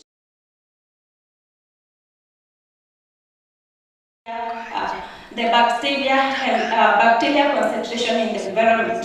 From this project, we can see we have S for susceptible. These are the health population, E for exposed population, I for gastric ulcers individuals, IS for screened population, IC for gastric cancer individuals, T for treated people with gastric ulcers. We have arrows coming in and coming out of this compartment, and these are the parameters. Pi representing the recruitment rate, lambda representing the force of infection from both direct and indirect transmission, omega representing the rate screening, theta representing the screening of the gastric ulcers, epsilon representing the treatment rate, zeta representing the recovery rate, mu is representing the natural death rate of the people dying naturally in all compartments. The The sigma 1, sigma 2, sigma 3, and sigma 4, it represents the shedding rate of the bacteria from infected people, from screened people, treated people, and gastric ulcer individuals, respectively. B is representing the bacterial concentration in the environment. Tau is representing the death rate of the bacteria in the environment. These are the model equations that has been derived from the flowchart. They are nonlinear ordinary differential equations of which they had in first order. The equation number 8 is the force of infection given as it is. We have done the model analysis. We consider the positivity of the solution, and the solution in this model, it is negative at t greater or equal to 0. The model for the invariant region, the model is burdened both in direct and indirect transmission. The disease-free equilibrium, it is given as the equation denoted by E subscript O. The control reproduction number, we use the next generation matrix method to compute the reproduction number. It is given in the equation line M10. We computed for global stability of disease-free equilibrium. We use the candidate-Lyapunov technique, and the disease-free equilibrium is globally asymptomatically stable when the reproduction number is less than 1. For the existence of endemic equilibrium point, the disease exists. It has a unique endemic equilibrium point whenever the control reproduction number from direct transmission is greater than 1, and also when the control reproduction number for considering the indirect transmission is greater than 1. For bifurcation analysis, we use the center-manifold theory, and we were able to compute the two coefficients, that is coefficient A and B, and these coefficients, they differ in sign. It shows that the bifurcation is forward, or rather we can say it is transcritical. For the model fitting, we fitted our model to real data, considering the gastric ulcers and gastric cancer, and from the first model, it is the model fitting for gastric ulcers cases, and the black dotted line represents the recorded data, and the red continuous line, it represents the model best fit in all the cases. For the sensitivity analysis, we considered the parameters of interest in this case. The parameters of interest in this case was screening of the exposed population, the screening of the gastric ulcers individuals, and the treatment rate. The first diagram shows the impact of screening of exposed population with control reproduction number, and we can see that if we increase the screening rate, we are going to decrease the control reproduction number. For the second graph, it shows the impact of treatment on control reproduction number. If we increase the treatment rate, the control reproduction number reduces. The third graph shows the impact of screening the gastric ulcers individuals. When we increase the screening rate of these individuals, the control reproduction number decreases. From the graph 1 and 3, we can see that the screening rate of exposed population is more ideal compared to screening rate of gastric ulcers individuals. As you can see in the graph 3, there is a sharp decline of the graph at the initial levels, then it flattens. That means the screening is as low as it is in low rate. It shows that the screening of exposed population is more ideal compared to screening of gastric ulcers, because these people with gastric ulcers will have developed the infections. Simulation shows that the impact of screening exposed individuals on screened population. Graph 2 shows the impact of screening individuals with gastric ulcers on screened population. In this case, you can see that there is increase. When we increase the screening rate in both cases, the screening population will increase. This is because that if all people will be screened, there will be an increase of this screened population. In graph 3 shows the impact impact of screening of gastric exposed population on gastric hazardous individuals, and graph 4 shows the impact of screening exposed individuals with gastric cancer individuals. In these both cases, when we increase the screening rate of this both population, it will lead to decrease in gastric hazardous individuals, leading to a decrease in gastric cancer individuals.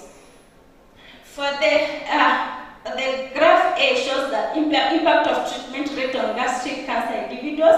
If we increase the screening rate of the gastric cancer individuals, we are going to have the decrease of gastric cancer individuals in the population.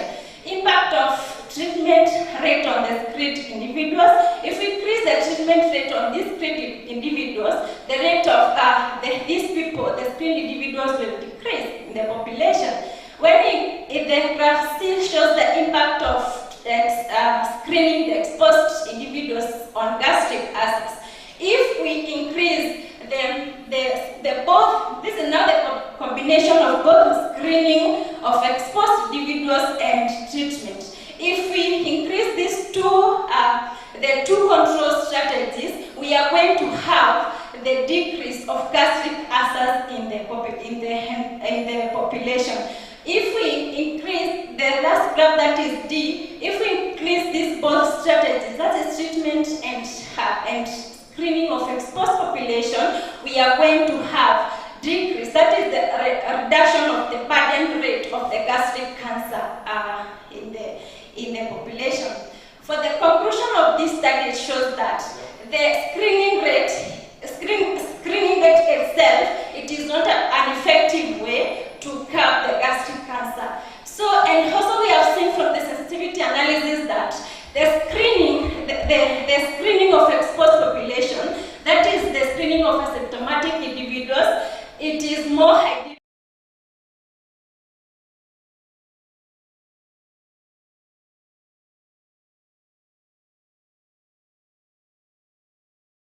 Screening of the exposed population and also the treatment of this population, we are going to have the cases of gastric incidences reducing, and this will automatically reduce the burden of gastric cancer. So the finding from this study will help the public health officials in order to make decisions on these control strategies, that is screening of the exposed population and also treating these treating these gastric acids.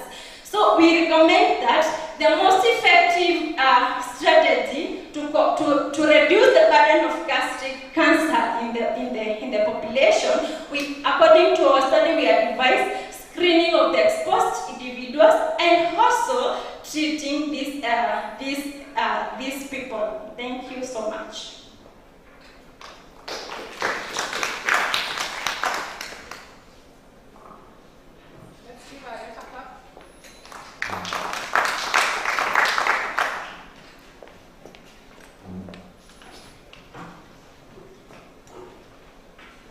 Okay, we still have a bit of time, so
is coming. I know this is just a bit of mathematics, and guys need to ask general questions. You can ask in a common man's language.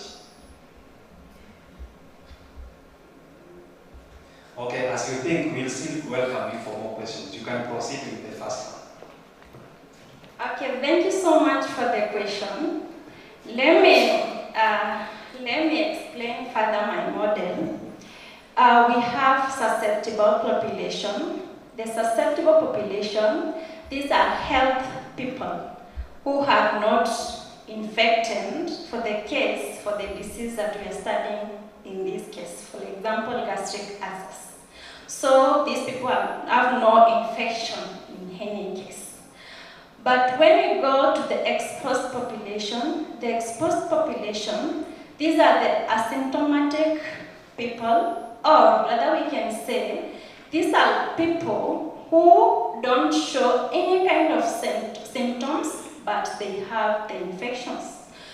We have categories of diseases, like for example, we have infectious diseases. Infectious diseases, it includes, we can have TB, diseases which can be transmitted from one person to another. And in these cases, this category of infectious diseases, before going to the other compartment, that is infected people, we have the people they can be suffering from the disease, but they can't portray those signs of the disease. Now we categorize these people as the exposed population in mathematical way. So in other articles, we can say them saying asymptomatic population. It is the same thing. If we can say asymptomatic population or exposed populations, these are individuals without symptoms, but they can transmit a disease from one person to another.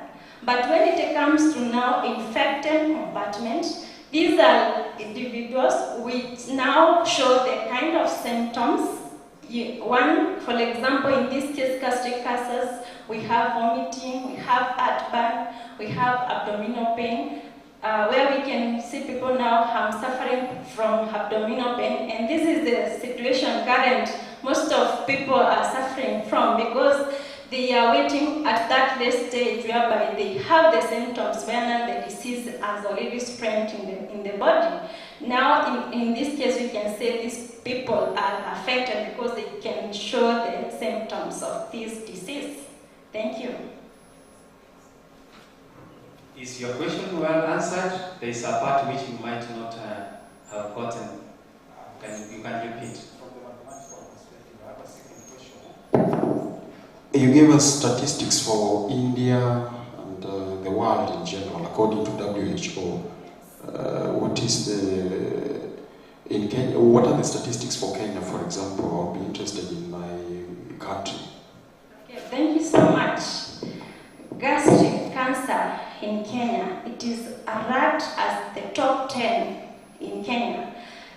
In the recent research which has been done, I gained a research in master's study, and I was now considering generally for the H. pylori infection.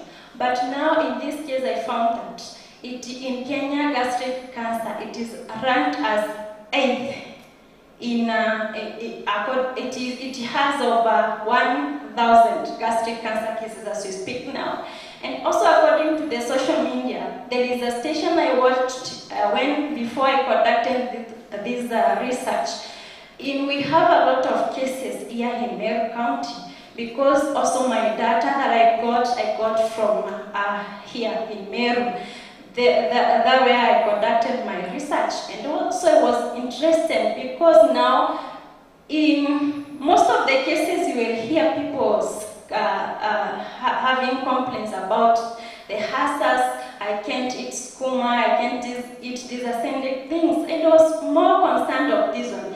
This is a current disease that is talked right as we talk now, and also as we can hear from different people, they just Maybe in a group of 10, you can, in that group of 10, one you can hear among one, you can hear that someone is screaming about their status, about their stomach issues, and so on. And also I want to clarify on this study, we have different other causes of gastric cancer, not only the Helicobacter pylori. We have smoking, we have alcohol, we have use of antibiotic drugs, we have family, other things. But according to the research that have been conducted, it shows that the Helicobacter pylori is the leading risk factor for the gastric cancer. That now I was more concerned on this particular part. Thank you. Yes, we have Faith here.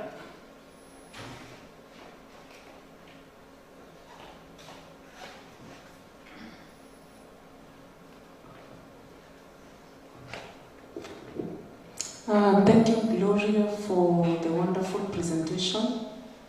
My question is, how easy is this model? How easy will it be to the medical practitioners who deal with the condition every day, and how effective is it? Thank you so much for your question, Madam Faith. Now, according to these health practitioners, now they can be able to understand the transmissions from one, for example, from one compartment to another, because we have the descriptions of the model. It will not be new to them. They will be able to understand that. Now, from this exposed population, we have the Harris screening, that is screening of these asymptomatic individuals where they go to the screened population. And also, we have the late screening, that is screening for the gastric ulcers individuals going to this screened compartment. Now, these people, when they are combined together, that is the screened compartment. It will link, there is the parameter that I have used there, the treatment rate. These people, not all of them will get treatment. Some develop, these screened people develop, they develop gastric cancer directly.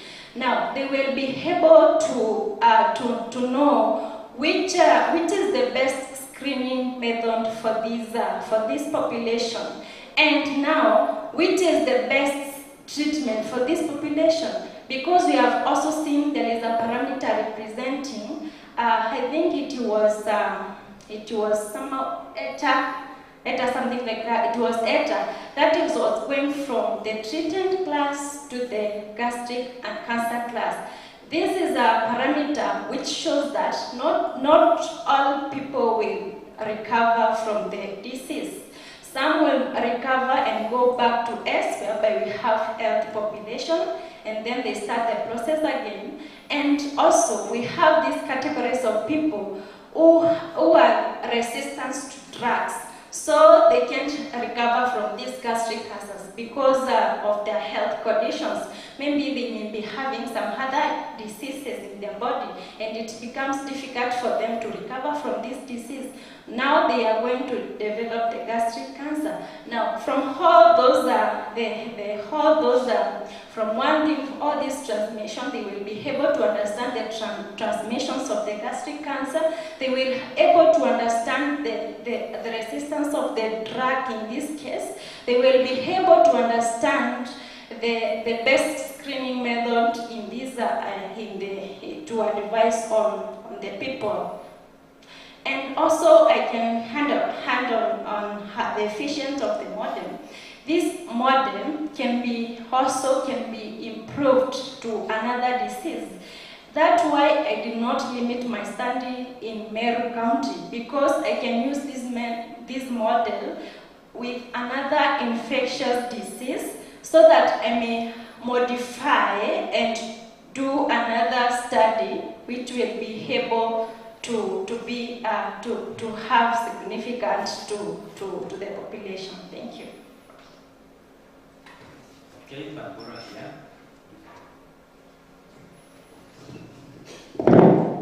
Thank you, Glory, for that presentation. Much of it I floated.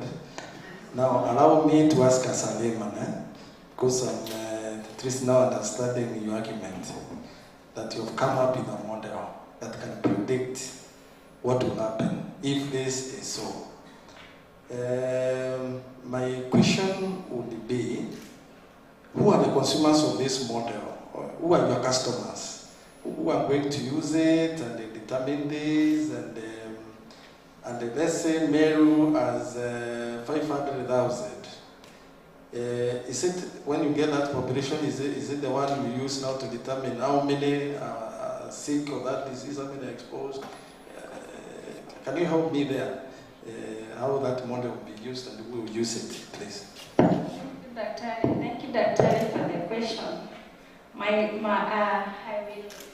I will give the answer to the question. That is now, I think I got her question correctly. In this model, for example, we have 500 population that we are considering. This model, you can also, it is not limited to the population that you are considering. We can consider even a small population whereby we have 100 people. In these 100 people, these are the susceptible population. And these 100 people, let me go back to the analysis that we conducted on the control reproduction number. Control reproduction number, it is the average number of the secondary infections. When a susceptible population, when an infected population is introduced, when a single infected person is introduced in a susceptible population. Now, let us assume that we had in this room, and all of us we had susceptible.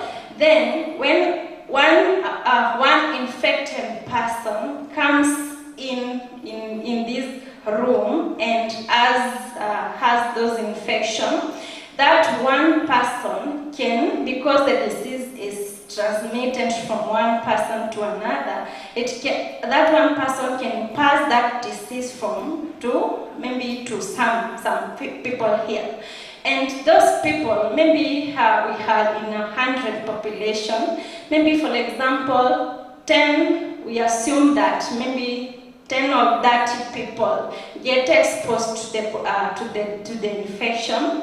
After some times, they develop the ulcers. After some times, if they may not go for the screening, some of them can develop gastric cancer directly.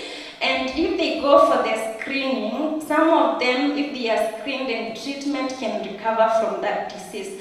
Now, you can consider as population even if it's more. But now, as a researcher, you should be able to have a good data set for the study. Because if you want to publish in a good journal, you should not limit your study where there is low cases. You should be able to limit your study where there is vulnerable population. And on the second part that you wanted an elaboration.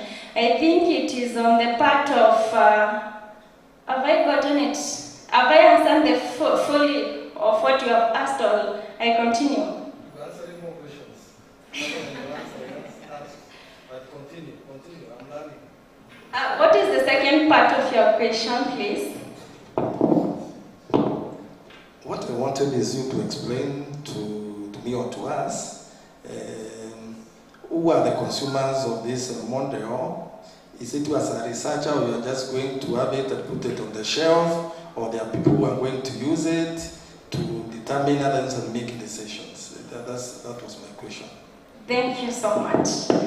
We have different categories of these consumers of this model. The first is the researchers, because when an applied mathematicians who is specializing in modeling of these infectious diseases, he or she will go deeper in this understanding of the other diseases. Maybe he's considering a specific disease.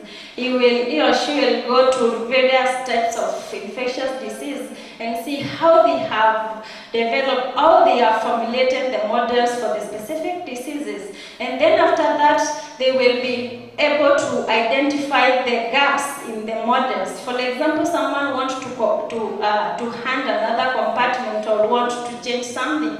He or she will be able to identify that gap, and it can be incorporated. The other part is also the non-governmental officials. They mostly consume these our models in order to be able even to give the advices to the population, and also they should be able to understand our work so that they can be able to, let me say, to spread the gospel, so that they can be able to have a prior knowledge of what is happening, not only on the theoretical part. They will be able to have all those, the biological part of it, and also the mathematical part of the work, so that it can be able to help the people. Thank you. Okay, this is very interesting. We have more questions, but the time is now up for lunch. So how many questions do we have now? Only two. After that, you can ask all of you. She'll answer that so that by 1:50